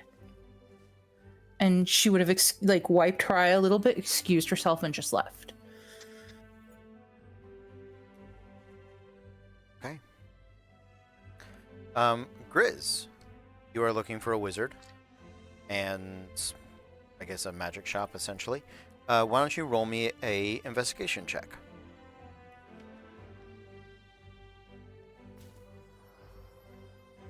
And your mic, wake up. Sorry, that is a 22. A 22. Awesome. Okay. So with above a 20, I'll actually give you the choice. You can either of these people will be able to do what you want them to do. But if you want to see the wares that may otherwise be in the shop, you can look at a scribe, a wandwright, an alchemist, or a trader.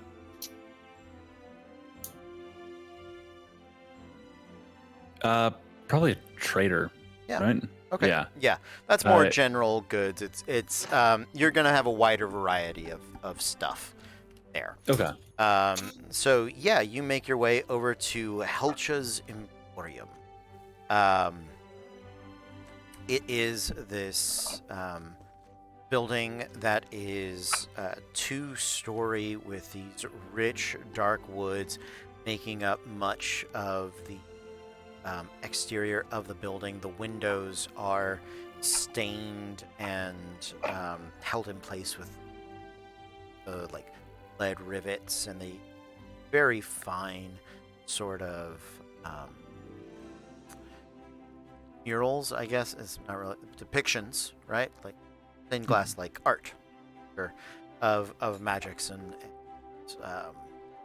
flowers and scenes and wide variety.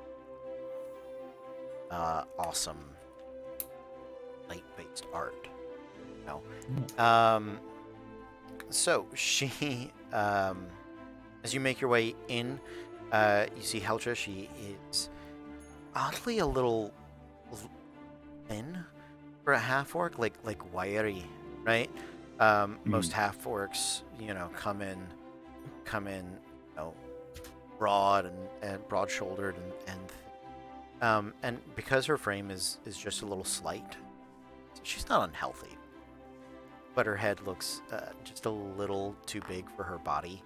But you can tell she kind of wears like big robes, kind of try to give her a little more stature, but it just makes her look like she's wearing like her dad's clothes a little bit, or maybe these fit her at one point. She is older for a half-orc, so she probably they have pretty short lifetimes.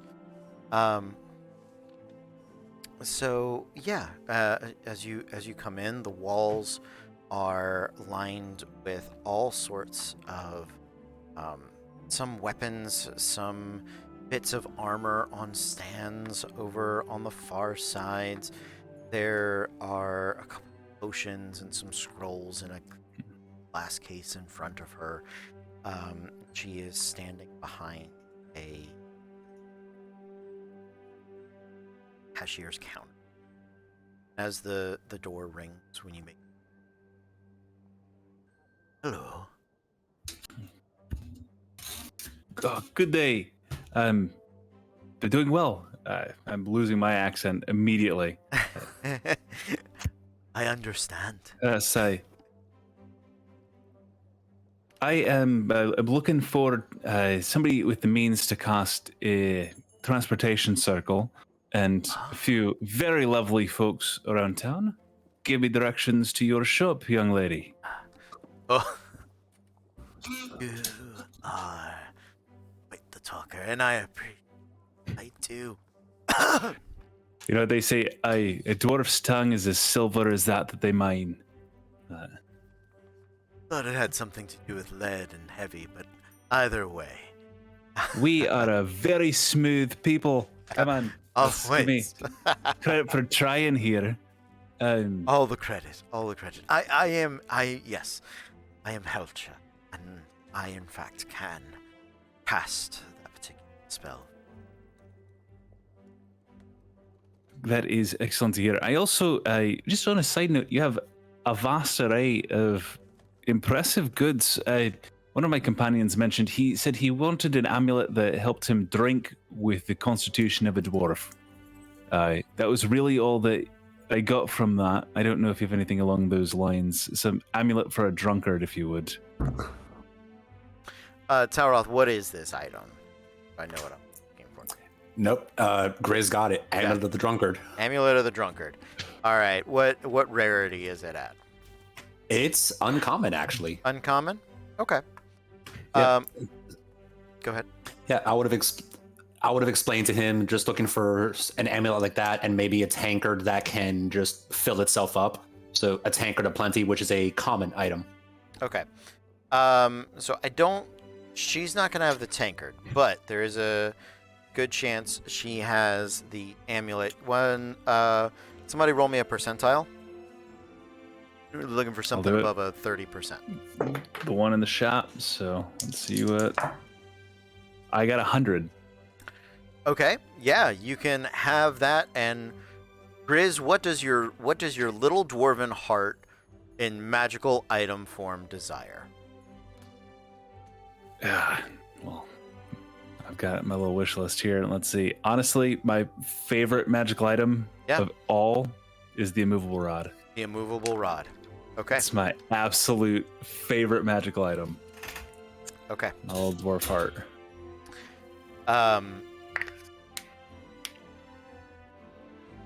Then here's what's going to happen.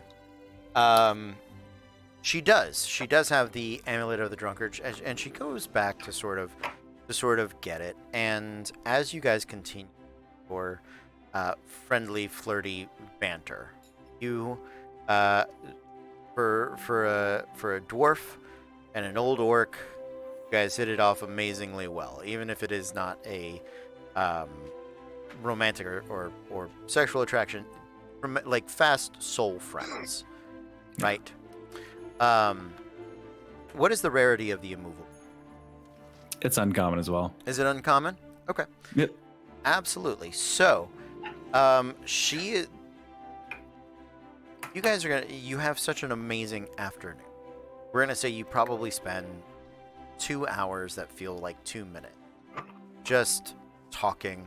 She did some rangering. She's a big fan of Benedict. She and he talk for a little while, right? She shows you around the store. It's just a really nice afternoon. And it's probably the first time in a while that felt for a minute. And it's definitely the first time for her. And as you're going over it, I can cast the spell. This has been absolutely. So I want you to pay for the spell, tankard. I want you to have this. from me. And she has wrapped up the dwarven. It's in dwarven script.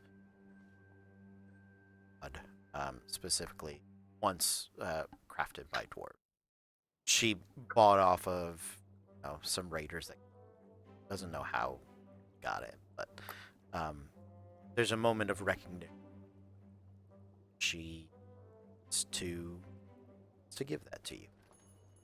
It's incredibly kind of you. That's I realize even in a magical city, like anything magical is just an innate value, and this is a tremendous gift. I think I've got something for you as well. Not on me, but when I come back with the spell, let's say, I can hopefully repay you somewhat in kind. I look forward. Let's see. Let's hold on to this for now. That's for some reason the party doesn't seem to trust me with a whole lot of money. So that's when I return with a group that still have the funds for the spell, for the amulet. And I wouldn't dream of taking this off your hands until we had cash in hand. But Elsa, it has been an absolute delight. Would you mind, right around the city, draws little eyes, do you mind if I just leave Benedict here with you for a little while? Keep you company? He is always welcome in the stores. All right, well, I will be back shortly with a party of slightly less desirable folk than myself or you. She's got, I'm going to say, what is the badger / cat toy version of the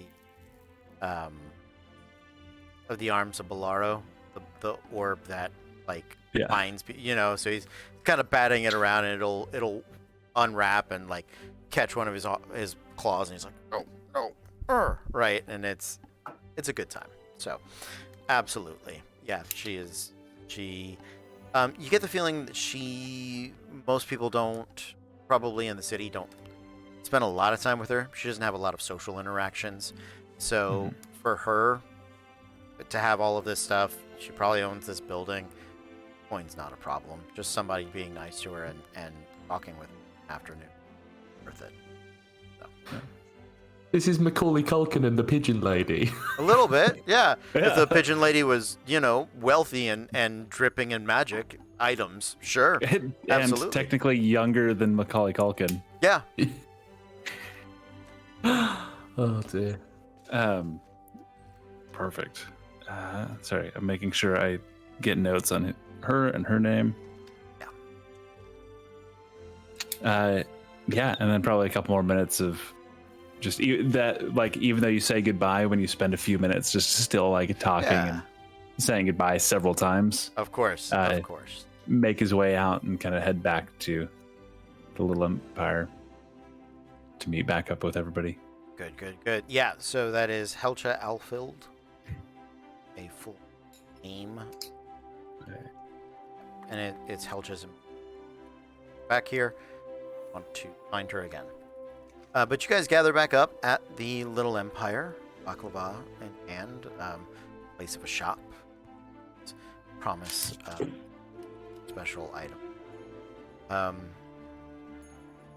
And plans are made for you guys to depart the following. So if there's anybody not present that wants to do something in a day, opportunity. But I suspect there is not much else that you all in particular. I have to bake the most tremendous cake. Okay. That I can. Absolutely. Make me a culinary utensils check. If it's baking, we often say baking is intelligence. Baking is science, and cooking is wisdom. So. Absolutely. That is a 19 plus intelligence is 3, proficiency 4, or 25. Nicely done. It is a it is a Cake Boss worthy cake. It is a bake-off cake. It's a showstopper cake. I build it so it looks like her shop. Oh yeah, absolutely. Helch's Emporium from the outside. Uh-huh. Yeah, little fondant badger in the front window. Of course. Yeah. It is fantastic. The taste, the structure, all of it delicious, all of it well done. Clearly from scratch. You spend hours on it. And the kitchen of the little emporium is flour, sugar, and icing covered by the end of it. But all of the waiters and assistants and everybody else that has sort of helped you in this endeavor stand proud to not only witness but have assisted and been a part of. Men and women of the Little Empire, you have come forth, and today you have built a masterpiece. If you die tonight for whatever reason, it'd be weird if you did. Die proud. What? Why are we dying? I don't know. It's okay.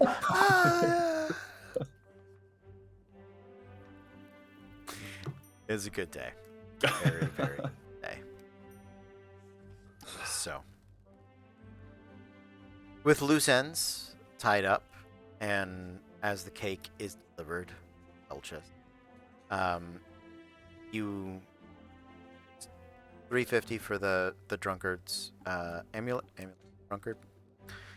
No tankards, and she does cast for all of you for your entire group teleportation circle, and has it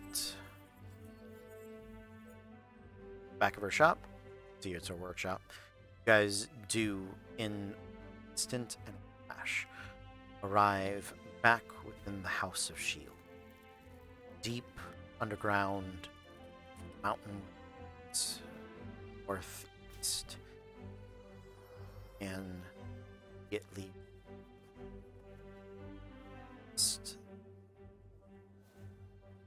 cold air warmed by of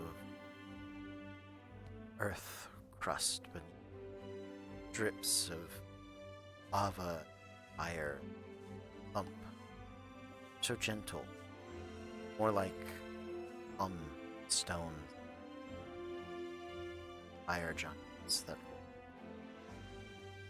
arrive Great Hall just to south of main living hall that Tauroth, Treasure, and Grizz would be familiar with, but definitely players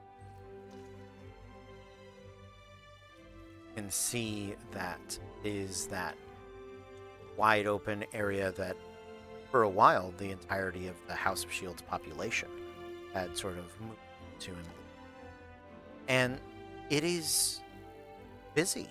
It is thrummed to life, and it can see dwarves moving about. Most of them have I would say a tired smile of a craftsman who has been putting in long days, hours of work. There's a pride and energy and just sort of a thrum to the place that I don't think any of you would remember. There is happiness in purpose and function for these dwarves, and with the Black King back, they have embraced so much purpose and function. You know where the King's Hall is? To the west. You can immediately make your way over there. There is a new seneschal for the Black King. You guys remember Yalmar was given a different post, as it was uncomfortable for him to see Vadran no longer in control of the body.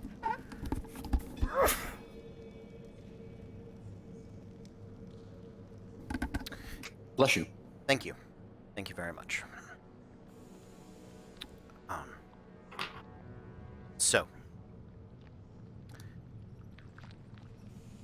you are greeted as you guys are making your way near the Black King's Hall.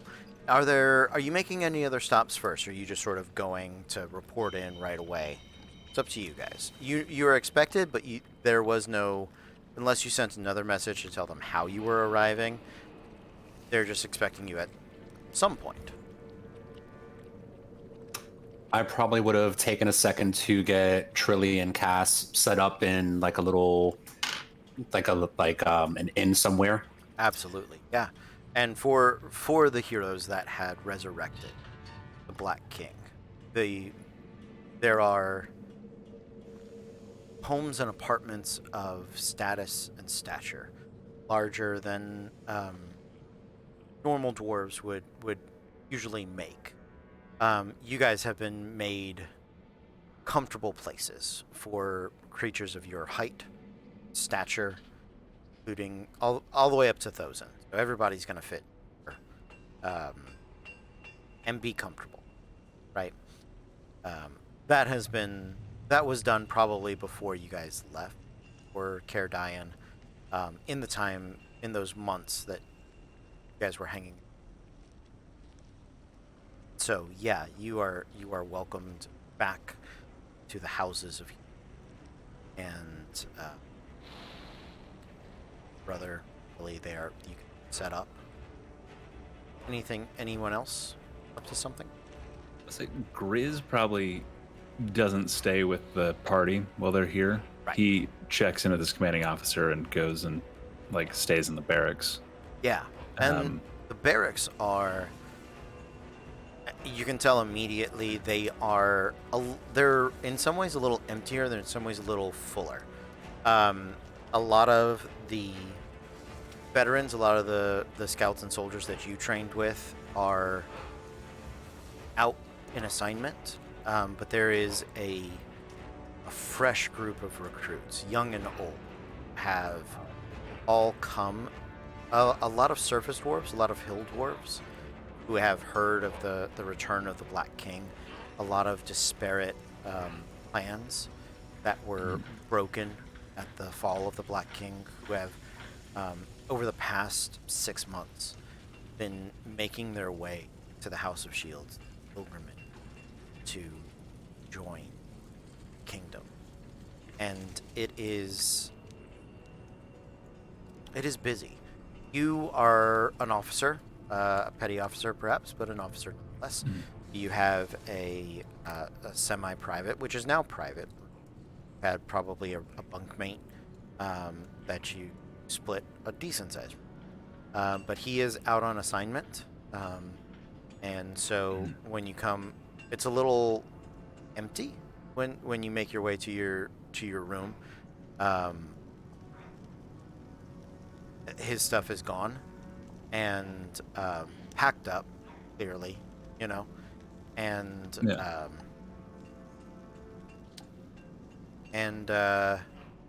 A quick little note, and Dwarven, just see you on the other side, brother. Is left there for you, and yeah, and then notifying whoever my commanding officer would be just of the deaths of the scouting regiment that I went out with, and Okay. just letting them know. Yeah. So yeah, your commanding officer be Wilkin. Okay. Replaces secondary head of the scouts, Yalmar, now scouting troop. And when you deliver the news, see just sort of the telltale burden of having to deliver that news to that creeps across his. If you need me to, let's say I was there. I can help deliver this. Yeah. It's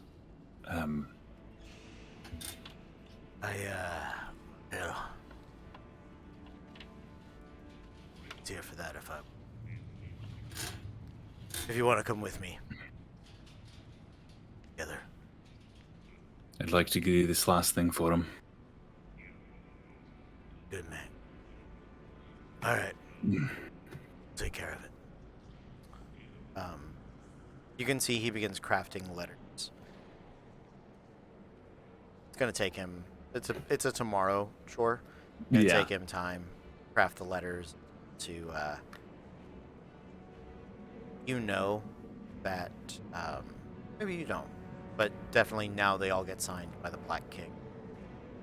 Personally acknowledges the service of Falls. So.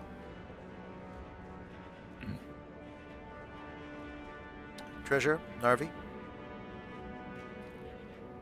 Before we all get Treasure would have taken a moment to divide the baklava with everybody, and it's not that happy division. Like, there's definitely like a somber kind of sense of the division of the baklava. But as she goes to eat it, she just takes a moment. It's kind of like her mentally recouping, like gathering herself together and just setting her shoulders straight, getting her head on straight, just to go do. Treasure, so sorry, you're bouncing in and out, and I'm losing some of your audio. It's kind of roboting, lack of a better term.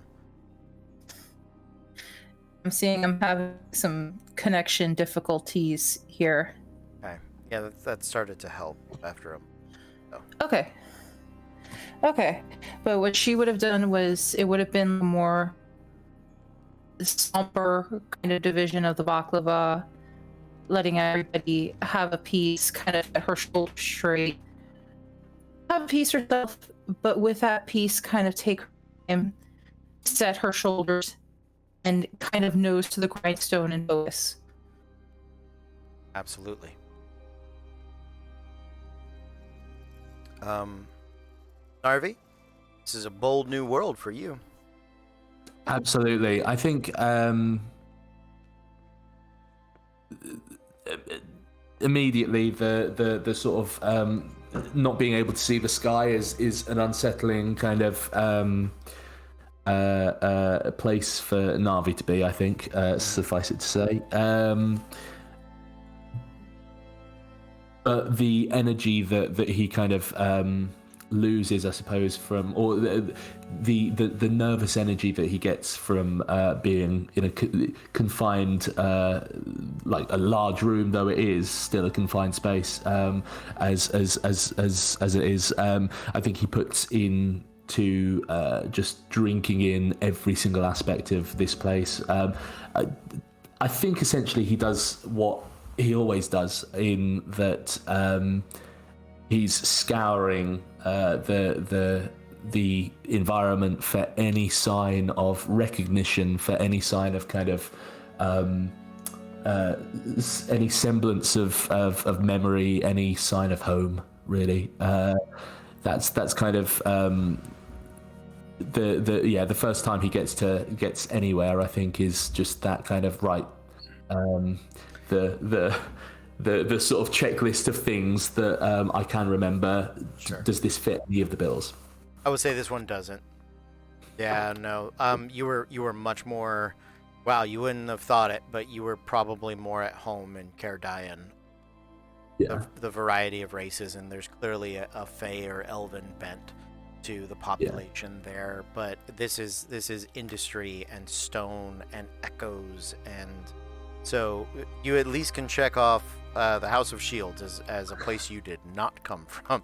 Yeah, and I think it's one of those things where there is that moment of kind of consternation and moment of despair, and kind of the sense of loss all over again, sense of loss of memory of, or loss of self, and anyone that would be looking in any way, shape, or form would be able to see his shoulders sort of set in a way that, in a semblance of a deep breath in and a righting of oneself, and he gets ready to be there for the party again. Essentially, he gets sort of back into that kind of mode of, right, what can I do for these guys? What's the best way of being productive for these guys?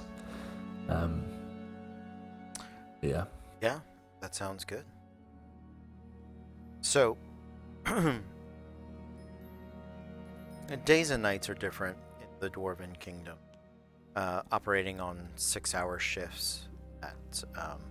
There's always people up. There's always people, almost like that of a ship sails. So, when you guys regroup after having spoken with your enders, after having shared and reset and gathered different ways, settled,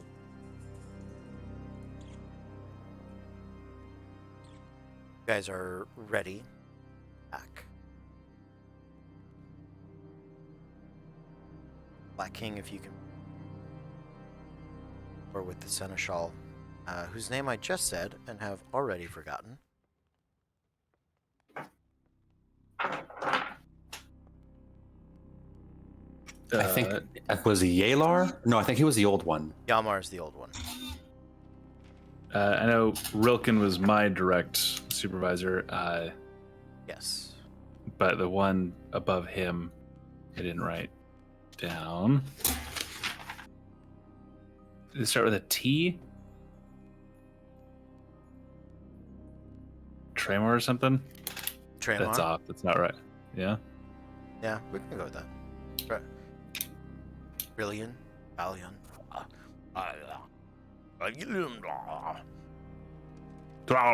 Try. we'll go with that. Yeah. Yeah.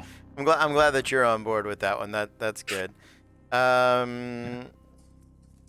Let's go with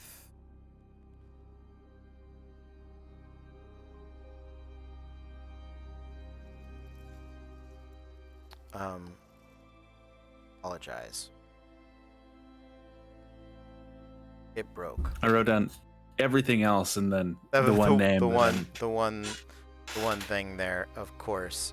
I was digging into my notes to get something else ready that I was expecting to come up here in just a moment. But let's see if I can't. Let's go with. Okay, yeah. Let's just go with a Trollo. Just good old Trollo. As you guys are making your way into the King's Hall, it is the honor guard of the Black King, Trollio, who comes to greet. Welcome back, friends.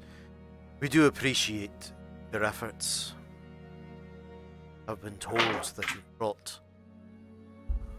us and opportunities of safety, not just themselves, but for the entirety of them.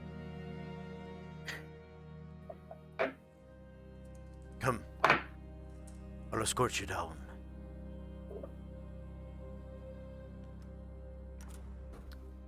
You guys are led by pillars at a spiral staircase that descends darkness that is unsettling. Lights that you carry, keep about them to see. Footsteps oddly muffled. A place that should. And at the bottom, to a grand hall. Into a place where you can, if it were not lit, you would barely be able to see the next pillar. The roof, 78. Just beyond that of the columns, like the one you just ascended, are mural-like reliefs, flat. It's not a mural. It's always that sort of hieroglyphic style, right? Like etched, carved stone, flat stone of giants and dwarves. On the north face, frost giants. On the southern face, fire giants. Dwarves of shield to the east. Dwarves of axe to the west. Flip those. East and western. This is a place that Treasure and Tauroth recognize. And it does look a bit different than the last time you guys were here. First of all, it is well lit. And the last time you had seen the Black King's vault and the throne upon which he was resurrected from, all of the vaults were still in flux. But in the months that have passed, all of those disparate places, all of those seats of power, from Frozen Yarm, Forge of the Fist in the south, its House of Shields, and Yak's Lord Citadel, all of them seem to have been gathered here. Places clean, well lit. Glitters. It glitters with a gold at where their kingdoms.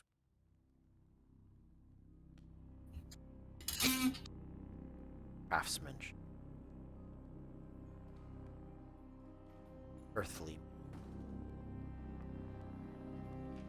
There are not just black guards down here, although there are plenty of.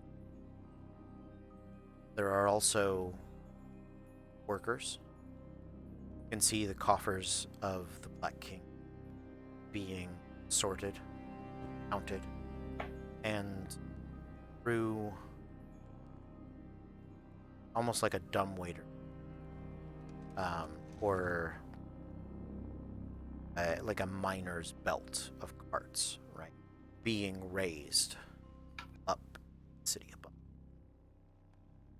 The Black King is over near that counting operation, as it were. As you guys make your way up, you can. We're roughly about 80% of the way through the common coins, much of which the prices have been businesses. I understand. Must make sure of our kin are reached. Still, the Lord, the deep in the grays, been skeptical. It's to be expected. However, must whether by price. Example.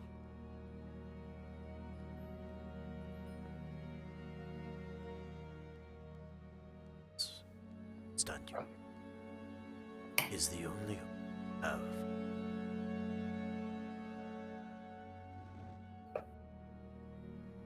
I understand, my king, and he cuts him off as he says your approach, not in a way that says he does him talking about it near you, but in a way that he's said what he say about the matter. His attention is drawn.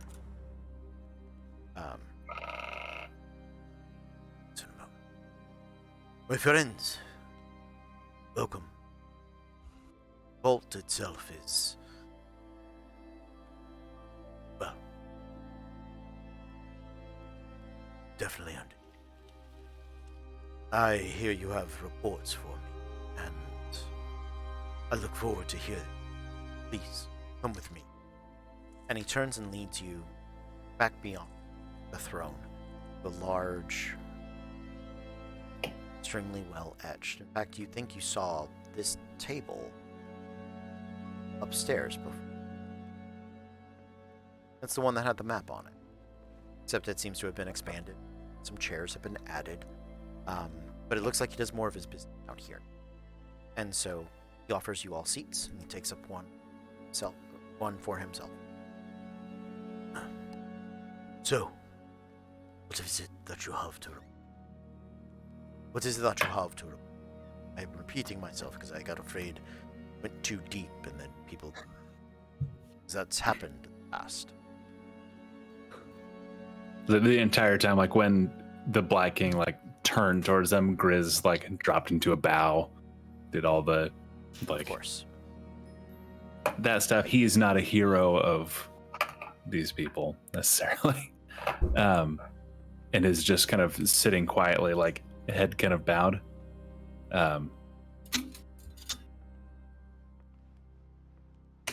Well,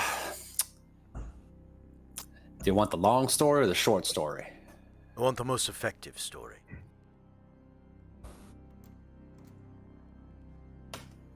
We got some info about the dragons. There might be a plan to stop them, but we need it. We're missing a piece. All right. Tell me of this plan. If I may, my lord, I sent word in advance of our coming that we are seeking pieces of Gyron's staff. We believe we have a way, in hopes that it was left within your vaults. We believe we have a way to bring the protections of Cerdian against the dragons here. He turns and looks at one of his attendants. As you say that, he seems to remember part of it, but it's also person, and he's looking like, where are my notes? And the other person, they do sort of bring them over. Yes, did receive this word. Who have at least some scraps of staff. But what hasn't been explained to me is how this will assist protection.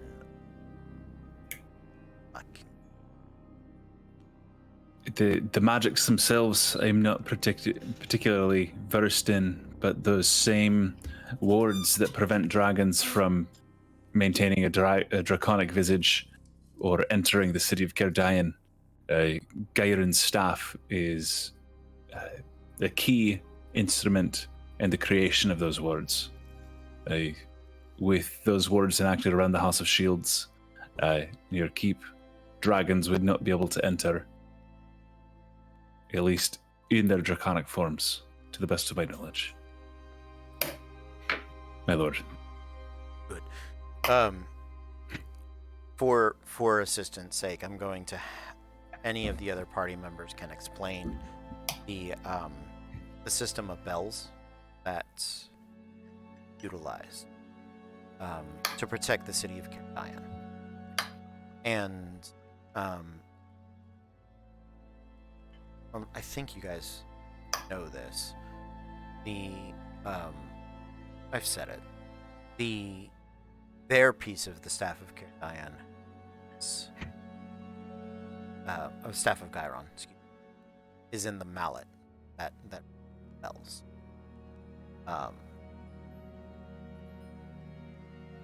This is explained to him as he is reviewing certain notes.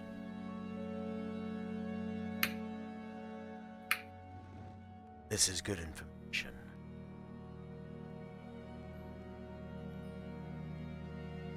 I do have some notes on Gyron's staff. It was among draconic artifacts that we had discovered the whereabouts in the past. Things that we had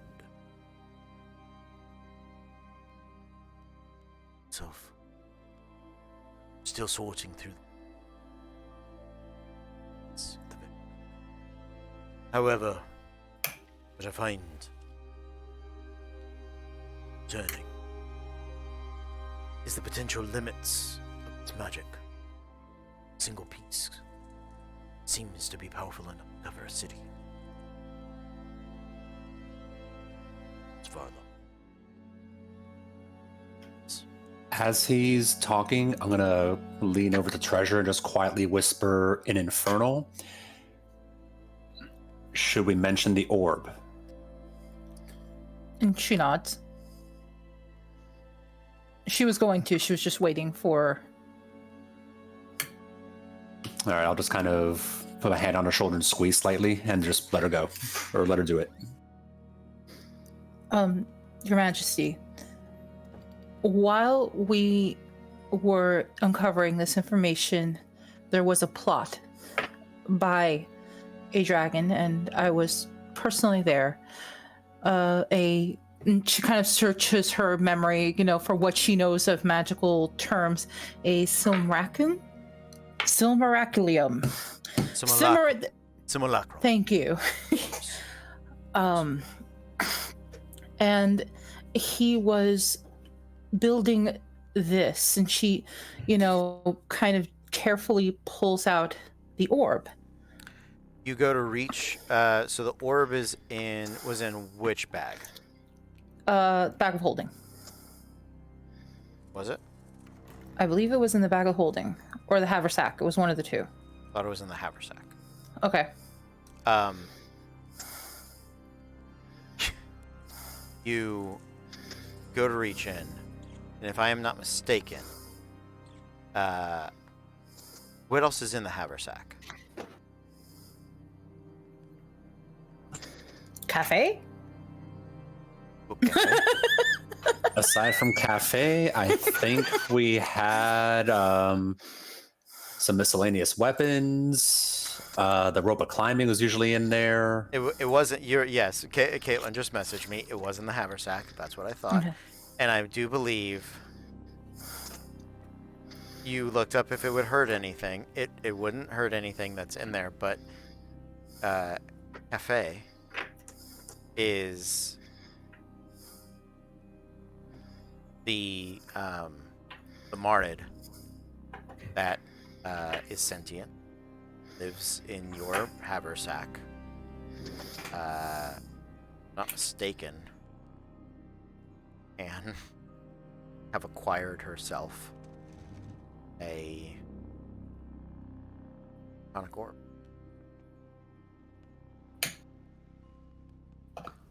Ooh.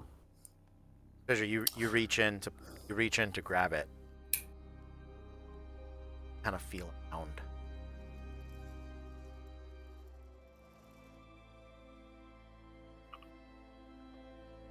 Second. I'm going to pull out Cafe's urn. Okay. Yeah, it's her picture. Yeah. You pull it out. Cafe, darling.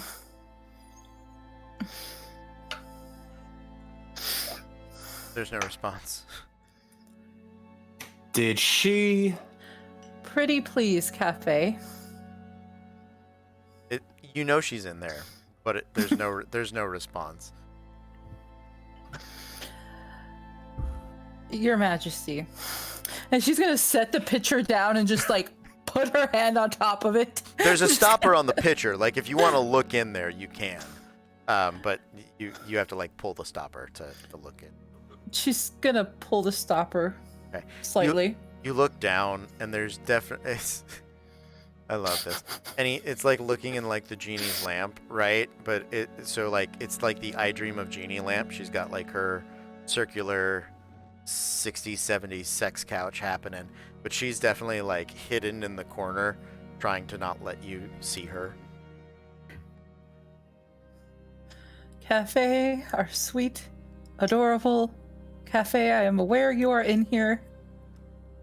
May we have a word, please? Sort of shudders and comes swirling up and out. Did you want to make a wish? Not currently. Just wanted to know if something that was in the bag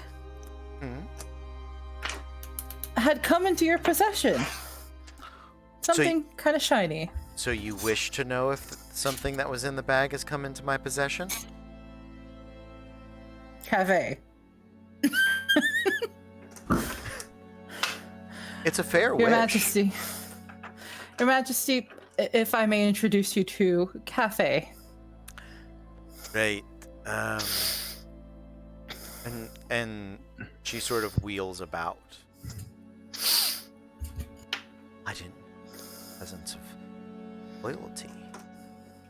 So, my liege, your perfect subjects have brought for you tremendous gift of anything. Excuse me, Your that your Majesty. heart might- I'm actually going to cut her off real quick because She's only talked to us for a total grand total of 10 minutes, and for 9.5 of those, she was lying to us. Just giving you a fair warning. I appreciate that, Delroth. Thank you. I don't know what they're talking about, my lord. I am a grantor dreams, and The only 30 seconds you were telling the truth, you weren't talking. well, that is not true. I know how heavy. Crown? I'm sure that you use any bit of effort. Such a load. He'll sort of. And he takes the stopper from Treasure and just caps it. Plunk. Okay, Your Majesty, I'm very sorry. We had a dragon orb that we obtained, and I'm pretty sure she's probably hiding it in there. That sounds likely. Alright. Where I come from, this is normal. Usually we have the fiery type, though. Oh, right. It's a little more predictable here, Freed. I do appreciate that. So, this feels like a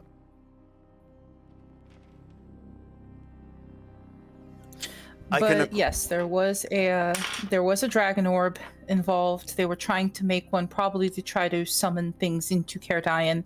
The idea was if we could get you said dragon orb, that one of the wonderful artificers that you have in the city, since you have many, many great, very skilled artificers that even helped me fix and cheat points to Bloodburner, if it was possible to reverse engineer something like this to keep them away with the help of the shard of the staff. Oh, stuff.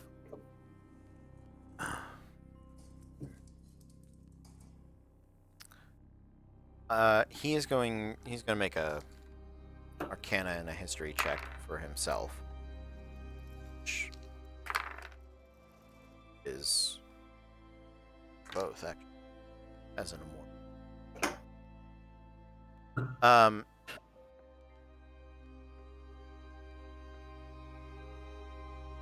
Well, contesting with Mara to get the Dragon's Orb is a nuisance, but it is a contained problem. One that, as long as it remains, something we deal with as the day. My people have begun. It's only been a few shifts now, searching for this bit of Chiron's staff. As best I can tell, even Dragon Orb, instead in the range of a single staff.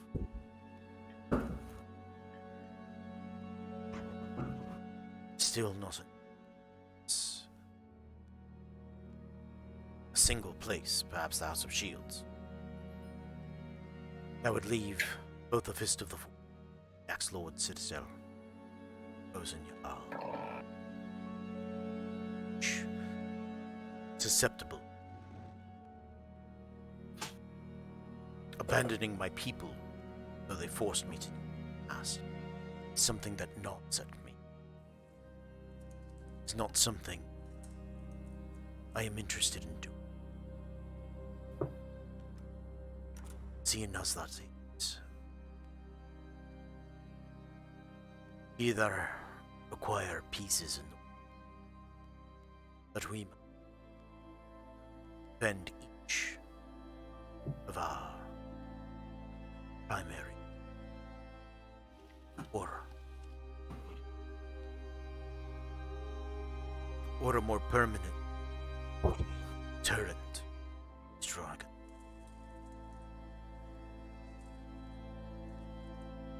It's a matter we must think on. Treasure's going to pull out a little journal that she had been scrawling in when we went to visit the Dragon's Temple. And she's going to hand it to the Black King. And it's basically information on the Worm King and things like that, the Worm King's prison. Your Majesty, this is all hearsay, something we heard from a draconic temple, and I can at least tell you about where I come from across the ocean, about Dailion. But it seems that there is a much bigger civil problem going on in Dragonopolis that's quite possibly somewhat self-contained and maybe a little bit time buying. Not a permanent solution, as you had mentioned, but something to consider. All right. I will read over these notes, and we will search throughout the vault. Any treasures hidden, some of which I remember, some of which...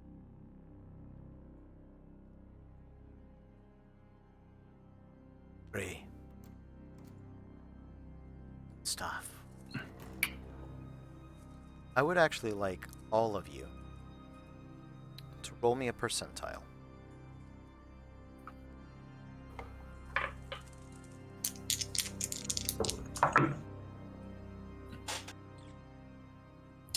$64. Oh shit, really? I also got a 64. Hey, look at that. Well, damn. 59. Ah, 99. Did Treasure do it again?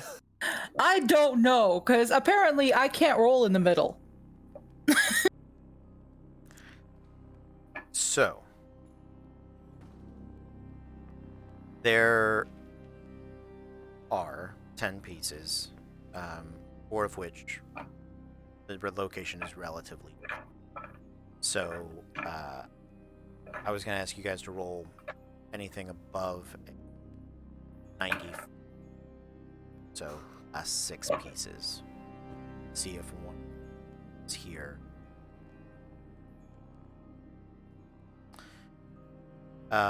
We are reaching sort of the end of tonight because I don't really... But what I would like you guys to discuss as a team.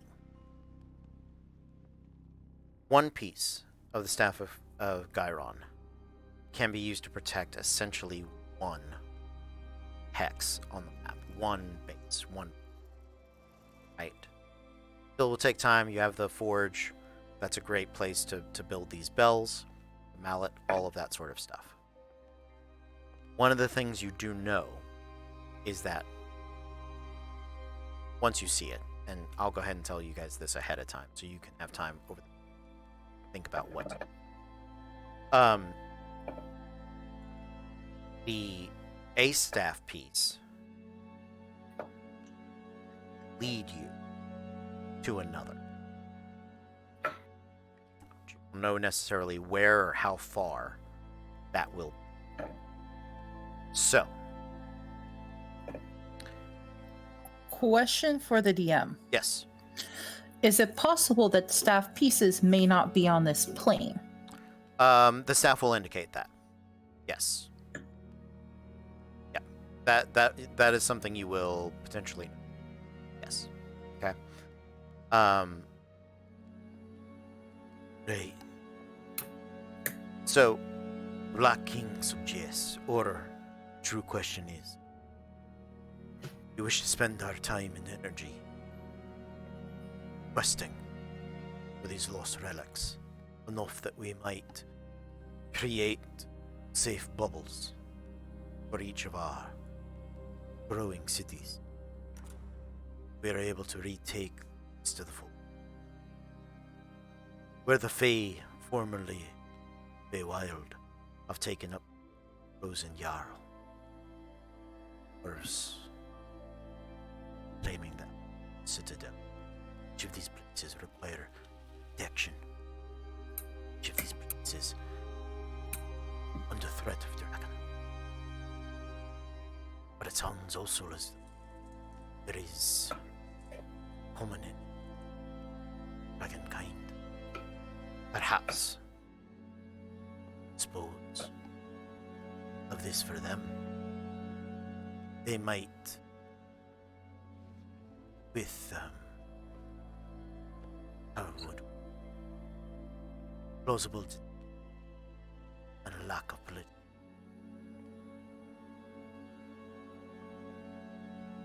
Ally themselves. East. Back them.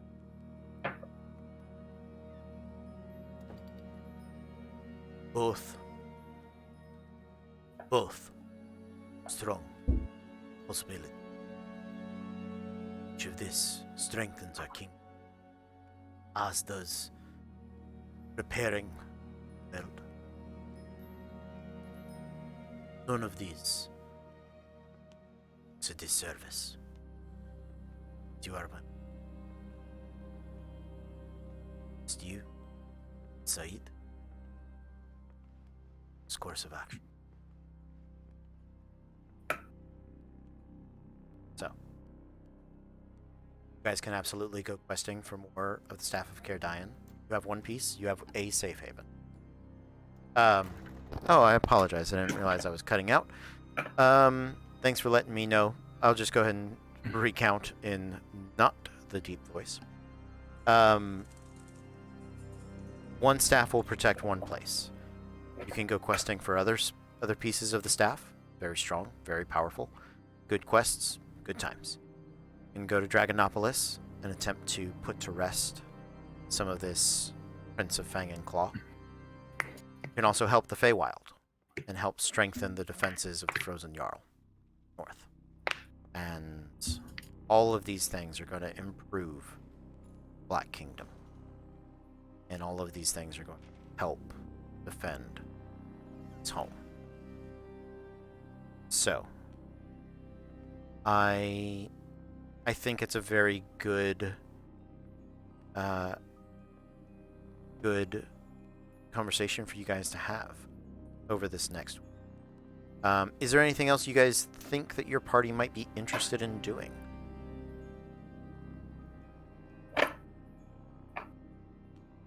Anything personal for Talroth is more long-term at this point, Of and course. we're not even in the right part of the world. Right. Yeah. Right. So yeah, I know, and we all have. Everybody has personal issues to sort out as well.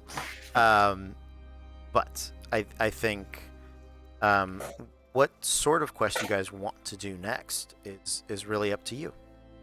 And I'm excited to find out what you guys want to do.